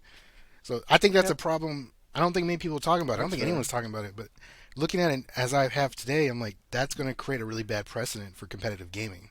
Because not even PC has that problem. Like, you can be on different hardware on PC, but everyone starts at the same time. For some reason, Vanguard, Activision, with how they like doing things, they're like, "Oh, you paid extra money for the really nice thing that we made hard to sell. Here, we'll give you 30-second head start, buddy." Go and for like other people, like my father, he couldn't use that head start for shit. Like, it would just be enough for him to start playing the game on an even level. But for people like me, I'm already taking Alpha Bravo and I'm camping you on Charlie. Like, I know what I'm doing. I feel bad for what's happening to you, but I'm still gonna do it. But yeah, you're still. I mean, that's the way the system is built. Hence so. capitalism. Look at that, full circle. Full circle. Look at what we We just bring it did all the way there. back around. But we're super glad you joined us today. And Joe, thank you for hanging out with us. And we'll If definitely I had have more you booze, back. I'll say cheers. Oh shit! Hold on, I still do. You gotta drop. Cheers, salute. Salute! Yeah, I haven't heard that in a while. God bless. So I'm super glad that you joined us today, and yeah, it's dope to have different perspectives. We don't pretend to. I never have a solve for most of the things I say, but I think Yeah, he just bitches about stuff and then expects me to fix it all. As the resident white What? guy. If you guys want to have me back, I'll definitely talk about comics and He's just like, I'm literally gonna burn right, this motherfucker. right. He's waiting for me to click off just for it to happen. So in the future, when there's a Yo. vacancy, I'll definitely, It'll be called you know, Joe and Andre's show. right. it'll be the Perucho show. We'll just like have every like. We'll start putting every crazy Puerto Rican and Peruvian flags in the background. But yeah, I'm all about comics. I'm all about video games. I'm a realist when it comes to fire safety and criminal justice. I'm a little bit of everything. So I always have a well balanced and kind of egotistic viewpoint ahead. So if you guys have me again, you fit in perfectly. Yeah, for any of you viewers who want to see more of my BS, Fire Guy Joe is my TikTok name. You can find me and look at my depressing story of how I'm handling separation in a comedic way, which is the only way I think you should legally handle it. That's all you got, right? That's literally all you got. It is the best avenue, as two guys who have been there. My and neighbor done was that, like, so. "Man, I know you probably want to burn something down right now." I'm like, "Hell no, no." I used to be a firefighter. I know what that's like. No, I just want to go in my hidey hole with my Xbox and my fire extinguisher and just wait for this all to go away. But okay. That's the way to do it. So how you do this? But you do I just drop off? Do I just press hang up now? No, you're fine. You're good. Hang out for a minute. Cool. Yeah, you can always send comments to comments at chrisandandreshow.com. I'm Andre at chrisandandreshow.com. I'm Chris at chrisandandreshow.com. Subscribe to all of our things on SoundCloud, Spotify, Apple Podcasts, Pandora, Google Podcasts, TuneIn, and for the adventurous on our website, there's an RSS feed where you can put us into your favorite RSS reader. I use Plex. Go Plex. The video version is available on YouTube if you're watching this. Please don't forget to subscribe, hit the bell so you can get notifications. Smash that like button. Smash it. And if you're feeling super generous, please share it. You can follow us on Facebook at Chris and Andre and Twitter at Chris and Andre. I'm not on Twitter. Again, as always, I'm Andre. And I'm Chris. And we'll talk to you next time. You're such an idiot, dude. What? I'm not the one that screwed up his own name at the end of the podcast. White man stole your name. You're doing very well. I'm very impressed.